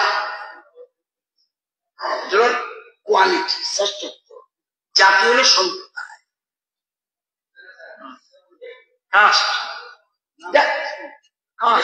এবং মানে আসল কথা হলো একটা 20টা আসন থেকে একটা আসন জিতে আসতে পারেনি, সেই জ্বালাগুলি এখানে দেখাচ্ছে। এবং তীব্রমাতার কাছে হেরে ভূত হয়ে গেছে, বিজেপির কাছে হেরে ভূত হয়ে গেছে। তারপর শিক্ষা একটা মহিলা প্রতিনিধি আছে, অথচ দেখেন এদিকে মহিলা নাটক। আমার কিন্তু এত বছর বয়স বিধানসভায় আমি কোনদিন এই ধরনের ঘটনা একটিও ঘটেছে বলে আমি জানি না। আমি তো আনতে পারতাম সবার বিরুদ্ধে বিপরীত মশলা আনতে পারতাম, কারণ বাইরে গিয়ে কথা বলা হয়। আমি দেখেন না একটা কথা বলিনি, প্রিভিলেজ মোশন হাউসের মধ্যে যেটা হবে এটা তুমি গিয়ে বাইরে উস্কানোর সুবিধা within the vicinity of the house. কি বলে কি ইংরেজি শেখাচ্ছি গডমত, আমি যদি ইংরেজি পারদর্শী অর্জন পাচ্ছি কেন, আমি না বুঝলো চিত্তবাবু আছে এখানে, অনিরবাবু আছে, ঈশ্বরন্তবাবু আছে, আর অনেক এক্সপার্ট আছে, বহুত এক্সপার্ট আছে এখানে। তো আমার চিফ মিনিস্টার আছে। এই নাটকের ওই যে বলছেন এদেরকে ভাবি আনা, ঠিক আছে। আপনার নিশ্চয় স্মরণে আছে কতটুকু ডেমোক্রেটিক আমরা দুটো প্রশ্ন মিলিয়ে একটি তোলাকে আমরা খেলাও করেছিলাম। আপনি বলেছিলেন যে এটা তো হয় না, তবু স্পিকার দিয়েছে, স্পিকার পাওয়ার দিয়েছে। এখানে আরেকজন বলেন যে দিয়ে ধ্বংস করছে না, খেয়াল থাকে না, স্মরণে রাখে না, এগুলো দিয়েছে বলছে। যতটুকু পারি বিরোধী দলকে আমরা সম্মান দেই, অ্যাকসেপ্ট করি। ওকে, আমি বিলের ধারাগুলি বলে দিচ্ছি। বিলের অন্তর্গত 1 নং থেকে 15 ধারাগুলি বিলের অংশরূপে গণ্য করা হোক। যারা প্রস্তাবের পক্ষে হা বলবেন, যারা বিপক্ষে না বলবেন। আমি বলবো যারা হা বলেছেন তারা সংখ্যাগরিষ্ঠ, তারা সংখ্যাগরিষ্ঠ, অর্থাৎ বিলের উক্ত ধারাগুলি বিলের অংশরূপে গণ্য করা হইল। এই বিলের শিরোনাম বিলের একটা অংশরূপে গণ্য করার জন্য বলে দিচ্ছি। বিলের শিরোনামটি বিলের একটা অংশরূপে গণ্য করা হোক। যারা প্রস্তাবের পক্ষে আছেন হা বলবেন, যারা বিপক্ষে আছেন না বলবেন। যেহেতু না বলার কেউ নেই, অতএব এই অত বিলের শিরোনামটি উক্ত বিলে অংশগ্রহণ করতে গৃহীত হইল। এই সবার নেক্সট কার্যসূচি হল যে Tripura cooperative societies fifth amendment bill 2025, the Tripura Bill number 4 of 2025 pass করার জন্য প্রস্তাব উত্থাপন। আমি সভাপতি দপ্তরের ভারপ্রাপ্ত মাননীয় মন্ত্রী অনুষ্ঠিত প্রস্তাব উত্থাপন করার জন্য।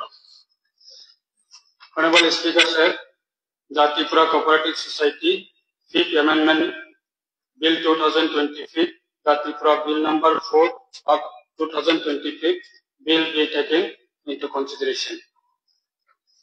আমি সভাপতি দপ্তরের ভারপ্রাপ্ত মাননীয় মন্ত্রী কর্তৃক উত্থাপিত প্রস্তাব বলতেছি। প্রস্তাব হল যে Tripura cooperative society fifth amendment bill 2025, the Tripura Bill number 4 of 2025 pass করা হোক। যারা প্রস্তাবের পক্ষে হা বলবেন, যারা বিপক্ষে হা বলেছেন, যারা পক্ষে তারা হা বলবেন, যারা বিপক্ষে তারা না বলবেন, না বলার কেউ নেই, অথবা হচ্ছে বিলটি সভা করতে গৃহীত হইল। আমি আরেকটা গভর্নমেন্ট বিল আছে যাওয়ার আগে একটা ঘোষণা দিচ্ছি। আমাদের একজন শেষ আরেকটা বিল শেষ হয়নি, কনসিডারেশন এনেছেন এখন তো এক্সাইজ বিল। না পরে আসবেন, বিল পাস তো করতে স্যার শুদ্ধভাবে থাকে, কোনো অসুবিধা আসলে গেল না সবটা বলছ। কনসিডারেশন সেকেন্ড বিলটা কনসিডারেশনের জন্য উনি প্রস্তাব রেখেছেন, এটা আমরা বলেছি। হ্যাঁ, এখন আপনি বলবেন বিলটি পাস করার জন্য প্রস্তাব উত্থাপন করা হচ্ছে, এই কথা বলতে হবে।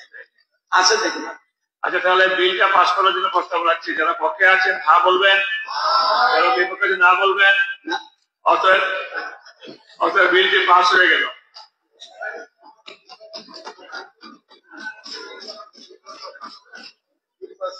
আমি নেক্সট বিলে যাওয়ার পূর্বে আমি একটা ঘোষণা দিচ্ছি। আমাদের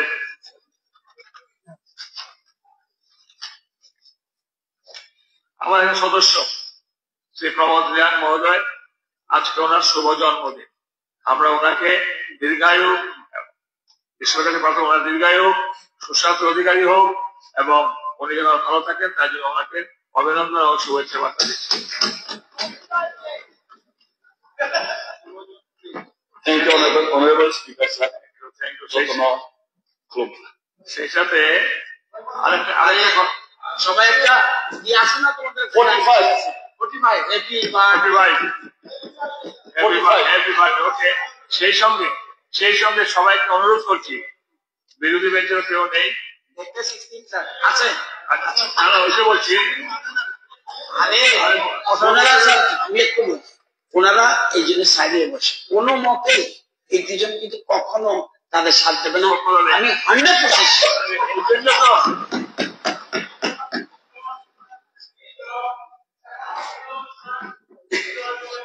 আর ভালো তো বলেছি স্যার, আপনি ধৃতরাষ্ট্র, আমরা বসে আছি, আমরা কি বলেছি ওনাকে আমরা এক সাইডে আছি?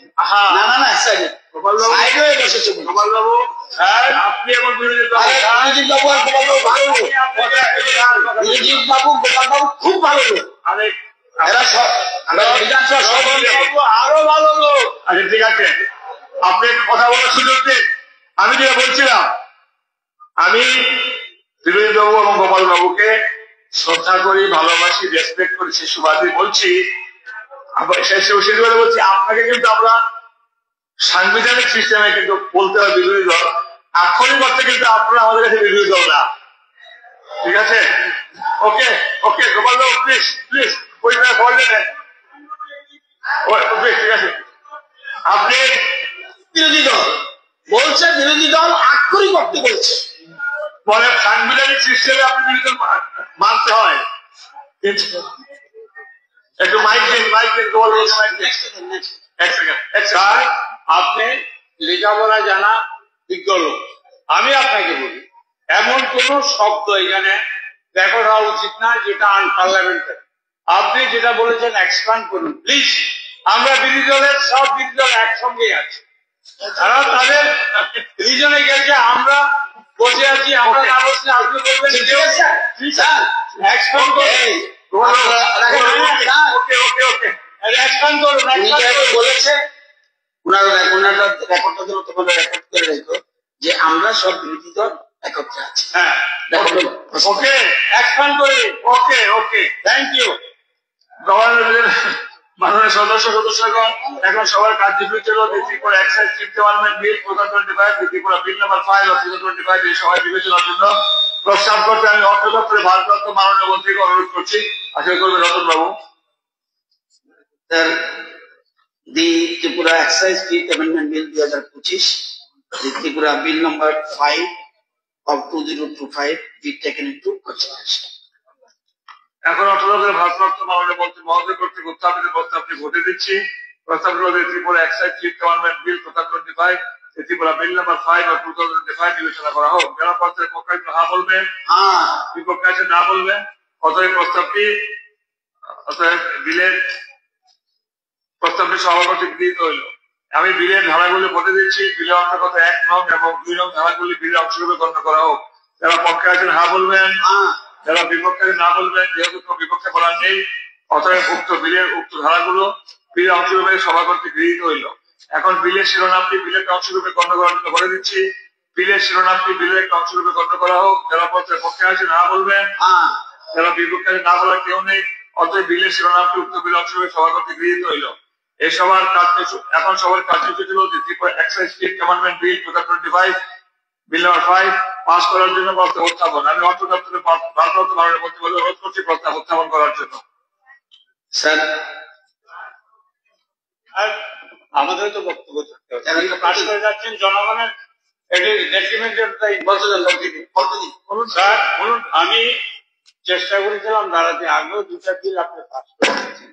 একটা হলো society registration amendment bill and cooperative, এটা হলো sir excise fit amendment. Sir সবগুলি পাস করুন জনগণের সাথে।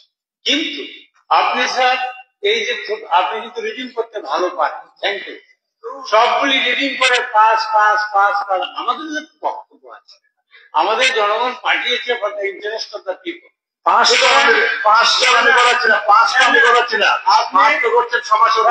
আপনি কিন্তু কোন সুযোগই দেন না বিরোধীদের কথা বলার। আপনি কি স্যার ইস্ট ইন্ডিয়া কোম্পানি না ঔরঙ্গজেবের আমাদের শাসন করছেন আমি জানি না, তবে আমাদের একটু সময় দিতে হবে। এটা ইম্পর্টেন্ট, খুব ইম্পর্টেন্ট। আমার বলার ইচ্ছা ছিল 2টা বিল পাস করেছেন, 3টা বিল সিলেক্ট কমিটিতে পাঠিয়ে একটু আলোচনা করা উচিত। আমি মাননীয় লিডার তো আলোচনা বলছি, বিল পাস হোক, কোনো আপত্তি জনগণের জন্য।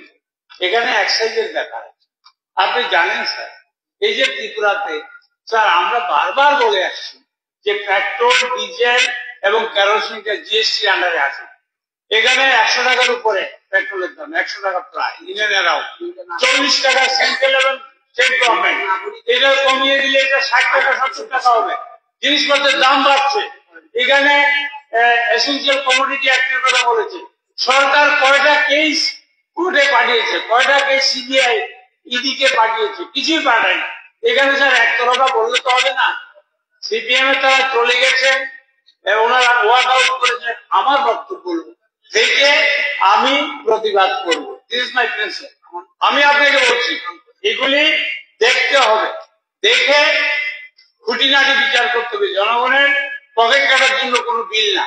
এই বিল এক্সাইজ যেটা, সেটা করার আগে আমি মাননীয় অধ্যক্ষের কাছে রুলিং এর কথা বলবো। আপনি মুখ্যমন্ত্রীকে রুলিং দিয়েছেন, ভালো লেগেছে, কিন্তু রুল ইস্যু করুন। পেট্রোল, ডিজেল এবং কেরোসিন কেন জিএসটি হবে না, এই রুলটা আপনি আজকে ইস্যু করুন।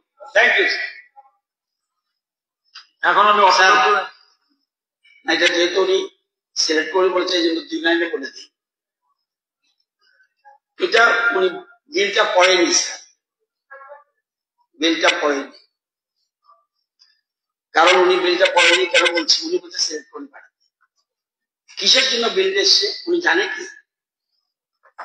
এই আইনে একটা সেকশন হলো 145, একটা সেকশন হলো 155।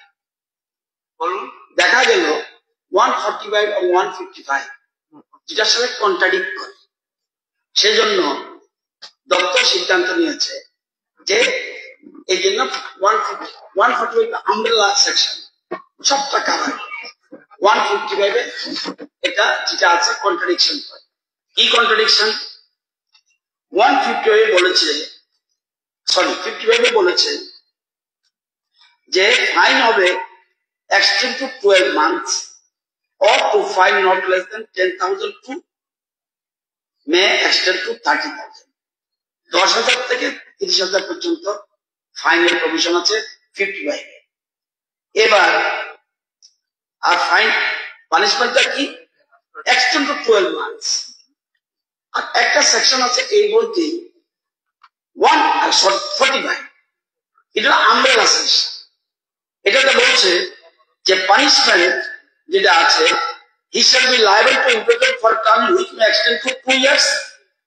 তো সুতরাং আরে শুনুন না, না বুঝেন প্লিজ, আমি জানি আপনি ভালো বুঝেন, শুনেন না একটু, আমারটা শেষ করুন না। একটা জায়গাতে আছে 12 মাস, আরেকটা জায়গাতে আছে 2 বছর, আর ফাইন আছে 10,000 থেকে 50,000, 58 আছে 30,000। কন্ট্রাডিক্ট করে ডিপার্টমেন্ট কি করলো, আমার যেহেতু 45 সব সেকশন ঠিক আছে, সব রকম পারপাস সার্ভ হবে, আননেসারি কেন আদালতকে আমি সুযোগ দিচ্ছি, আদালতে এই আইনের ফাঁকে বেনিফিট পেয়ে যাবে যারা দোষী, এই জন্য 58টাকে দিয়ে দিচ্ছে। This is the only thing. আচ্ছা, আর এটা মানে অর্থমন্ত্রী নেই, সেই জন্য আমি যতটুকু রাখতে পড়েছি ঠিকঠাক। এই যে একটাকে বললো রেকর্ড করালো, আমরা সবাই এক ওয়ার্কআউট করছি হৃদয় এবং মন দিয়ে করবে। রতন বাবু হৃদয় অশ্বিনী আমাদের ছোট, ঠিক আছে, রতন বাবু অশ্বিনী মানে অশ্বিনী।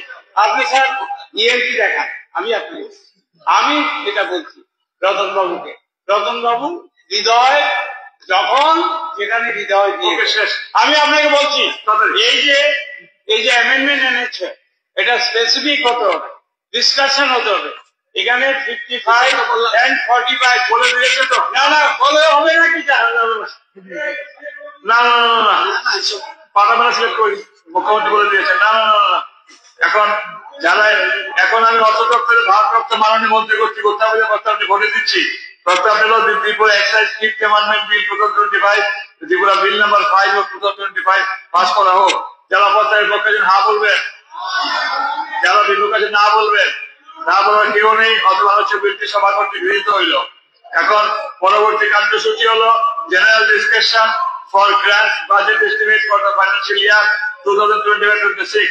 এখন আমি সবাইকে একটা কথা বলি, প্লিজ সবাই শুনুন, বক্তব্যের সময় এটা কিন্তু আমাদের ট্রেন্ড হয়ে গেছে, ট্রেন্ড যে আমাকে সময় দিল 10 মিনিট, বাড়িয়ে বলবো একটু আরেকটু স্যার করতে হবে আর 10 মিনিট, ট্রেন্ড 10 মিনিট 10 মিনিট, 12 তো 12, 15 তো 15। যদি পরীক্ষার সময় যদি যারা পরীক্ষা দেন স্যার আমরা 3 মিনিট সময় দিব, কেন আমরা জিনিসটাকে সম্পূর্ণ শৃঙ্খলা করে আনতে পারি না? এবং বিশেষ করে আমাদের যারা সিনিয়র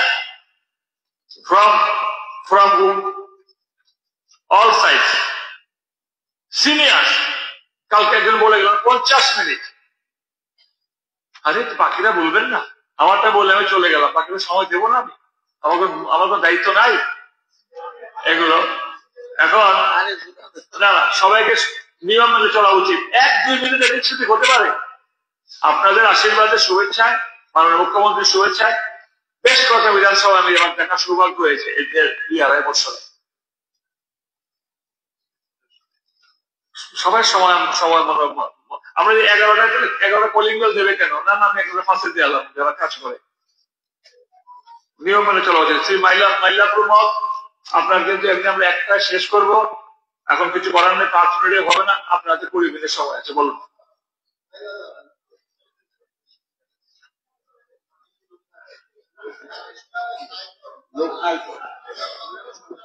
মাননীয় স্পিকার স্যার,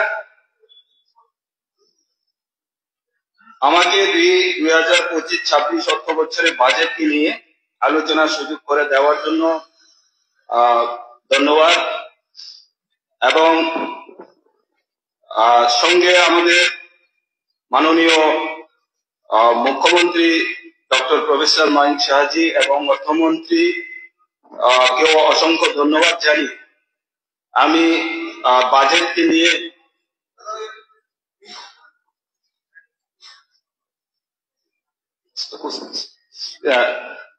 নিয়ে কিছু তথ্য তুলে ধরতে চাই।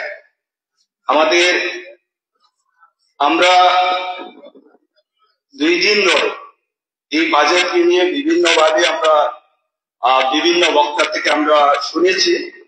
তো তার মধ্য দিয়েও আমি প্রথমে এই যে আমাদের জনমুখী বাজেট, জনকল্যাণমুখী একটা বাজেট, এই বাজেটকে নিয়ে আমরা দেখেছি যারা বিরোধী আসনে বসে আছেন, যেখানে আমরা দীর্ঘ 25 বছর যদি আমরা দেখি, এই দীর্ঘ 25 বছর সেই অভিজ্ঞতায় নিয়ে আজকে আমরা আমাদের বক্তারা বিভিন্নভাবে তুলে ধরেছেন। তারপরও যেটা ইদানিংকালে আমাদের যে প্রাকৃতিক বিপর্যয়ের ফলে বিশেষ করে আমাদের দক্ষিণ জেলা যেভাবে কৃষি ক্ষেত্রে বলুন, যোগাযোগ ব্যবস্থা, সড়ক ক্ষেত্রে বলুন, এবং যারা মৎস্য চাষী থেকে শুরু করে সমস্ত আপামর জনগণ এই প্রাকৃতিক বিপর্যয় থেকে যেভাবে ক্ষতি হয়েছে, সেই দিক দিয়ে আমাদের রাজ্য সরকার এই এত কম সময়ের মধ্যে, বিশেষ করে আমাদের দক্ষিণ ত্রিপুরা জেলা যেখানে আমাদের কৃষি একটা প্রধান এলাকা, এই কৃষি প্রধান এলাকায় আমাদের কৃষকরা এত ক্ষতি হয়েছে, যার মধ্যে পশু চাষী বলবো, মৎস্য চাষী, যারা আমাদের কৃষক, যারা অন্নদাতা, সবচেয়ে বেশি ক্ষতি হয়েছে। যার কারণে আমি আমাদের কৃষি মন্ত্রীকে অসংখ্য ধন্যবাদ জানাতে চাই।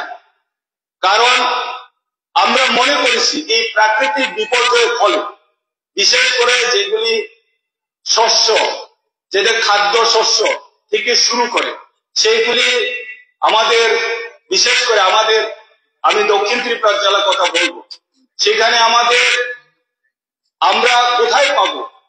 আমরা যে বিভিন্ন খাদ্য শস্য, এই যে একটা প্রাকৃতিক বিপর্যয়, প্রত্যেকটা জমি, চাষের যোগ্য জমি, সেখানে একদিকে বিভিন্ন আমাদের নদীর দিকে ভালো উঠে সেখানে ছারখার হয়ে গেছে। এবার রাস্তায় বলুন, তো আমাদের মাননীয় কৃষিমন্ত্রী বারবার আমাদের দক্ষিণ ত্রিপুরা সফর করার পরে কৃষকদের মধ্যে এক আত্মবিশ্বাস জেগে উঠেছে, যার মধ্য দিয়ে কৃষকরা এত তাড়াতাড়ি বিভিন্নভাবে শাক সবজি থেকে শুরু করে এমন ফলন করেছে যার একটা আমাদের দক্ষিণ ত্রিপুরা জেলার রেকর্ড। এবং এত আমাদের সরকার এত সাহায্য সহযোগিতা করেছে, এখানের মধ্যে আমাদের কৃষকদের জন্য যেভাবে বাজেট করেছেন বর্তমানে আমাদের সরকার, এই বাজেটের মধ্য দিয়ে আগামী দিনে সারা রাজ্যের সাথে আমাদের দক্ষিণ ত্রিপুরা জেলাও আমাদের কৃষকরা সেখানে ওরা লাভবান হবে। যার মধ্যে দিয়ে প্রধানমন্ত্রী কিষাণ সম্মান নিধি, যেটা একটা উল্লেখযোগ্য আমাদের কৃষকদের জন্য আমাদের বরদান বলবো। একসময় আমরা দেখেছি যারা এখানে আমাদের রাজ্যের জনগণকে বিভ্রান্ত করেছে, দীর্ঘদিন যারা শাসন করেছে, ওই শাসনের সময় আমরা দেখেছি বিশেষ করে যখন কৃষকদের, যখন ধানের যে আমরা 2টা সিজন, আমরা যারা কৃষকরা অন্নদাতারা তাদের সার ওষুধ আমরা খুব প্রয়োজন হয়ে পড়ে, আমরা বিগত 25 বছরে দেখেছি কৃত্রিম ভাবে সার ওষুধ সময় যখন আমাদের কৃষকরা প্রয়োজন, তখন এই যে সরকার তাদের কিছু পরিচালিত যারা মুনাফা লোভী কিছু ব্যবসায়ী কৃত্রিম ভাবে সার, যেটা ইউরিয়া সার সবচেয়ে আমাদের দক্ষিণ ত্রিপুরা জেলা সেটা প্রয়োজন, এই ইউরিয়া সারকে তারা কিভাবে একটা পলিসি করে সেগুলি যাতে মুনাফা করার জন্য আমরা দেখেছি। যখন জুলাই বাড়ি যারা ব্যবসায়ী, আমরা কৃষকরা ফোন করে খোঁজার চেষ্টা করি, কিন্তু আমরা শুনি কৃষকরা যখন শান্তিবাজার আছে আমাদের ইউরিয়া সার, সাবরুম থেকে যখন শান্তিবাজার যায় ওষুধ আমাদের সার প্রয়োগ করার জন্য, যাওয়ার পরে সেখানে শান্তিবাজারে নেই, পরে শুনছি উদয়পুরে আছে। এইভাবে কৃত্রিম ভাবে সংকট করে করে আমাদের কৃষকদের সঙ্গে প্রতারণা করে কৃষকরা সেখানে তাদের চাষ করার ছেড়ে দিয়েছে। আমার কিছুক্ষণ আগে বলেছে যেটা ধান ক্রয় করার জন্য, আমরা দেখেছি ওই সময়কার আমাদের মাননীয় মন্ত্রী বলেছে, আমাদের যে খাদ্যমন্ত্রী বলেছে, আমরা শুনেছি কৃষক, গরিব, মেহনতি মানুষ যেটা রেশনকে নিয়ে যেইভাবে নিত্যদিন রেশনের ব্যবস্থা, আমরা ফ্রি রেশন চাল ব্যবস্থা করতে হবে, এইভাবে নিত্যদিন তারা আন্দোলন করেছে। আজকে আমাদের সরকার আসার পরে আমাদের এই কৃষকের, একদিকে কৃষকদের জন্য আমরা বর্তমান সময়ের মধ্যে এত প্রাকৃতিক বিপর্যয় পরেও আমাদের প্রত্যন্ত দক্ষিণ ত্রিপুরা জেলা, যেখানে আমাদের সাবরুম মহকুমা, এবার প্রচুর সংখ্যক কৃষকরা এই যে ধান সেখানে বিক্রি করেছে। আমি মনুবঙ্কুল এলাকা বিস্তীর্ণ আমাদের চাষের জমিন আছে, সেখানে আমাদের যারা এসছে তাদের সঙ্গে আলোচনা করে আমি দাবি করেছি যে আগামীতে আমাদের মনুবঙ্কুলে যাতে ধান ক্রয় করার একটা কেন্দ্র খোলা যাতে ব্যবস্থা করে। তো আমরা চাই সার্বিকভাবে আমাদের সমস্ত এলাকায় যাতে যার যার আমরা বিধানসভার মধ্যে থাকি, আমরা দেখেছি যে আজকে যেইভাবে গতকাল আপনারা দেখেছেন বিরোধী দলনেতা উনি সাবরুম বিধায়ক, আমরা যারা নতুন বিধায়ক হিসাবে এই পবিত্র বিধানসভা আমরা এসেছি, আমরা একটা বিরোধী, সম্মানজনক বিরোধী আমরা পাবো বলে আমরা আশা করি। যারা আমরা নতুন, ওদের থেকে কিছু শিক্ষা আমরা নিতে চাই। বাস্তবে আমরা কি দেখছি, যেইভাবে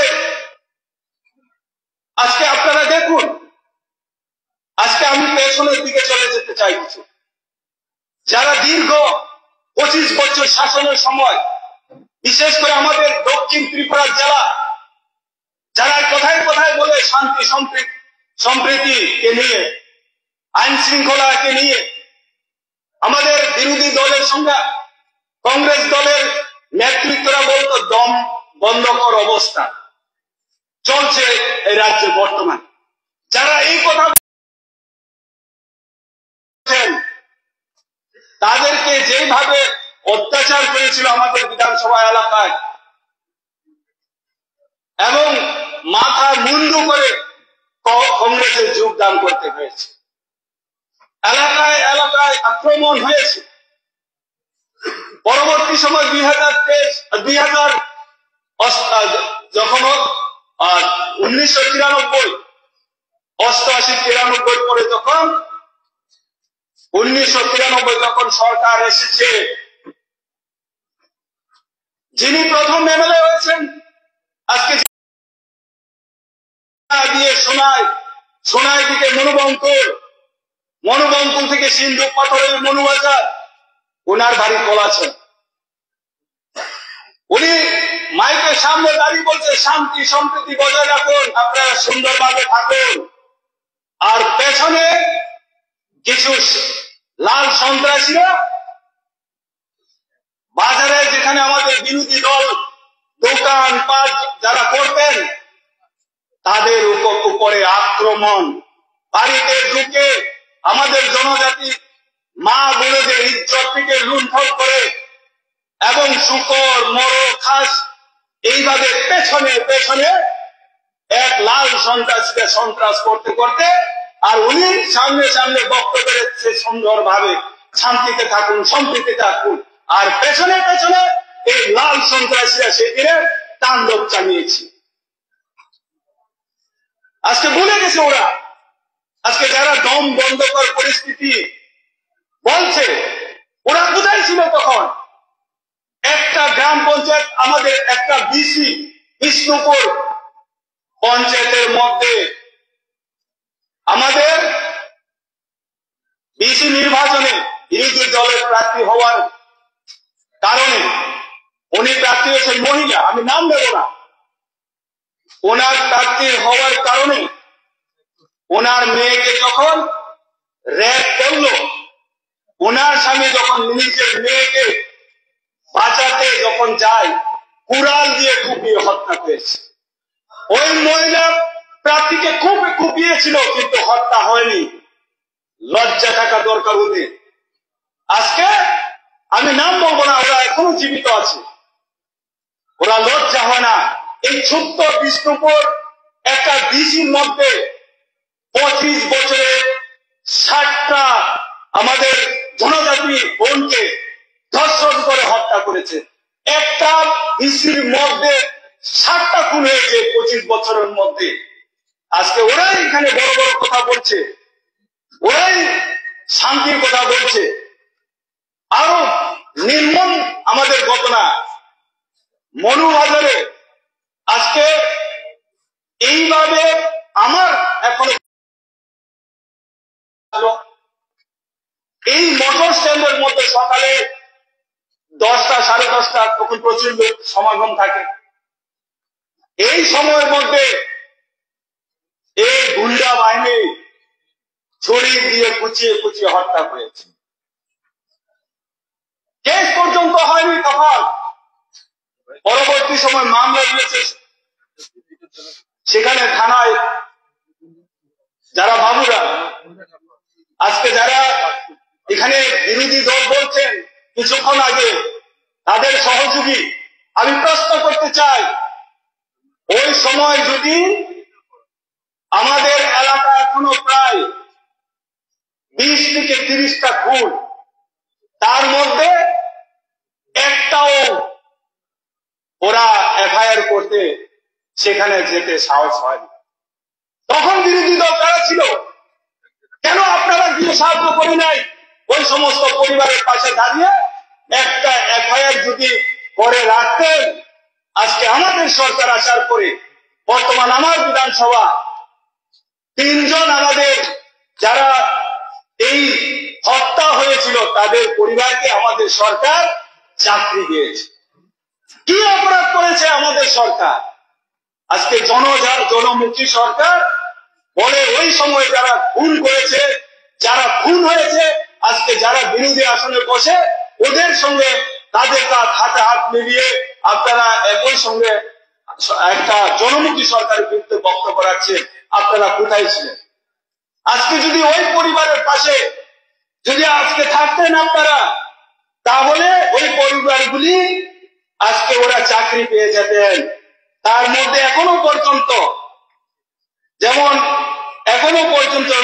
চিনুসুর থেকে শুরু করে এরকম অসংখ্য পরিবার শুধু একটা এফআইআর না হওয়ার কারণে ওরা চাকরি থেকে বঞ্চিত হয়েছে। আমি আলোচনা করেছি কিভাবে ওদেরকে আবার ওই সমস্ত যাদের পরিবারের হত্যা হয়েছিল তাদের পরিবারে যে কোনো একজনকে যাতে চাকরি ব্যবস্থা করা যায় একটা সামান্য এফআইআর না থাকার কারণে। দুর্ভাগ্য বলবো যারা তখন বিরোধী ছিল আজকে বড় বড় কথা বলছে, সারা রাজ্যের মানুষকে আগে কংগ্রেস বলে বলে আজকে বিভ্রান্ত করেছে। আমি প্রশ্ন করতে চাই এই সমস্ত যারা আজকে নেতৃত্ব দিকে, তারপর উন্নয়ন কথা বলুন। উনি তো 21 বছর মন্ত্রী ছিলেন, পরবর্তী সময়ে লোকসভা নির্বাচনে উনি প্রার্থী হয়েছে, ওনার ছোট ভাইকে সেখানে প্রার্থী করেছেন, জিতেছেন। 21 বছর ওনার ছোট ভাই 9 বছর, 30 বছর এক নাগারে শাসন করেছে একতরফা। আজকে আপনারা কি করেছেন আমাদের সাবরুম মহকুমায়? 2018 সরকার পরিবর্তন হওয়ার পরে আজকে আমাদের প্রত্যন্ত আমাদের সাবরুম মহকুমা স্পেশাল ইকোনমিক জোন মৈত্রী ব্রিজ থেকে শুরু করে আমাদের সরকার, যেটা আমরা কোনোদিন ভাবতে পারি নাই, আমাদের সাবরুম মহকুমা ধর্মদীপা বুদ্ধিস্ট ইন্টারন্যাশনাল ইউনিভার্সিটি আমরা পাবো।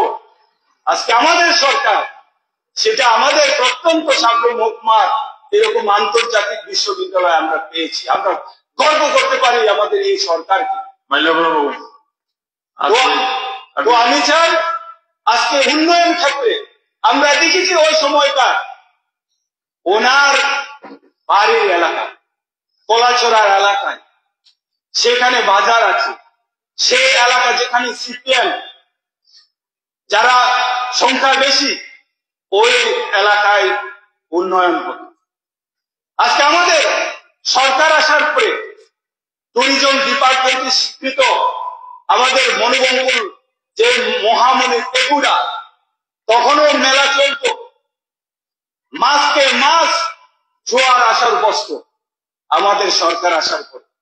এবার আমাদের সৌভাগ্য হয়েছে আমাদের মাননীয় মুখ্যমন্ত্রী সেখানে উদ্বোধন করে এসেছেন, আমাদের 28টা বুদ্ধ মূর্তি উন্মোচন করেছে বাবু। তো আমি চাই এই যে টুরিস্ট স্পট তখনও ছিল, আজকে আমাদের সরকার আসার পরে আজকে আমরা যেভাবে সাজিয়ে তুলেছে, প্রত্যেক দিন শত শত মানুষ যারা ব্রাহ্মণ পিপাসু যারা এসে আমাদের এলাকায় অর্থনৈতিক ক্ষেত্রে একটা আমাদের এলাকা যারা সেখানে আমাদের ছেলেরা ব্যবসা বাণিজ্য সেটার সুযোগ পেয়েছে। তো যাও উন্নয়ন আমাদের আজকে অনেক যখন মানুষ আমাদের ব্রাহ্মণ পিপাসুরা যারা পর্যটকরা যায় তখন ওই সময়কার বর্তমান আমাদের সময়কার মানুষ কথা বলে। তো যাই হোক আমি উন্নয়ন আমাদের আঞ্চলিক বিধানসভায় আজকে বললে প্রত্যেক এলাকায় প্রত্যেক ডিসি সমস্ত এলাকায় শুধু কাজ কাজ কাজ, রাস্তা ঘাট পানীয় জল থেকে শুরু করে সমস্ত কাজ আজকে চলছে আমাদের। এই বাজেটের মধ্য দিয়ে আগামী দিনে আরো আমাদের উন্নয়ন হবে। এই বাজেটকে সমর্থন জানিয়ে আমি আজকে আমাকে সুযোগ করে দেওয়ার জন্য আমাদের মাননীয় স্পিকার স্যার এবং আমাদের মাননীয় মুখ্যমন্ত্রী থেকে শুরু করে আজকে আমাদের যারা এই হাউসে যারা আছেন সবাইকে আন্তরিক শুভেচ্ছা অভিনন্দন জানিয়ে আমার কথা বলা এখানে শেষ করছি। সবাইকে নমস্কার, জয় হিন্দ, বন্দে মাতরম, ভারত মাতা কি জয়। পরবর্তী বক্তা আমাদের লাঞ্চের পরে অন্তরা সরকার মহোদয়া, আপনি লাঞ্চ বলতে এসে যাবেন, ঠিক আছে? এই সভা বেলা 2 ঘটিকা পর্যন্ত বলতে রইল।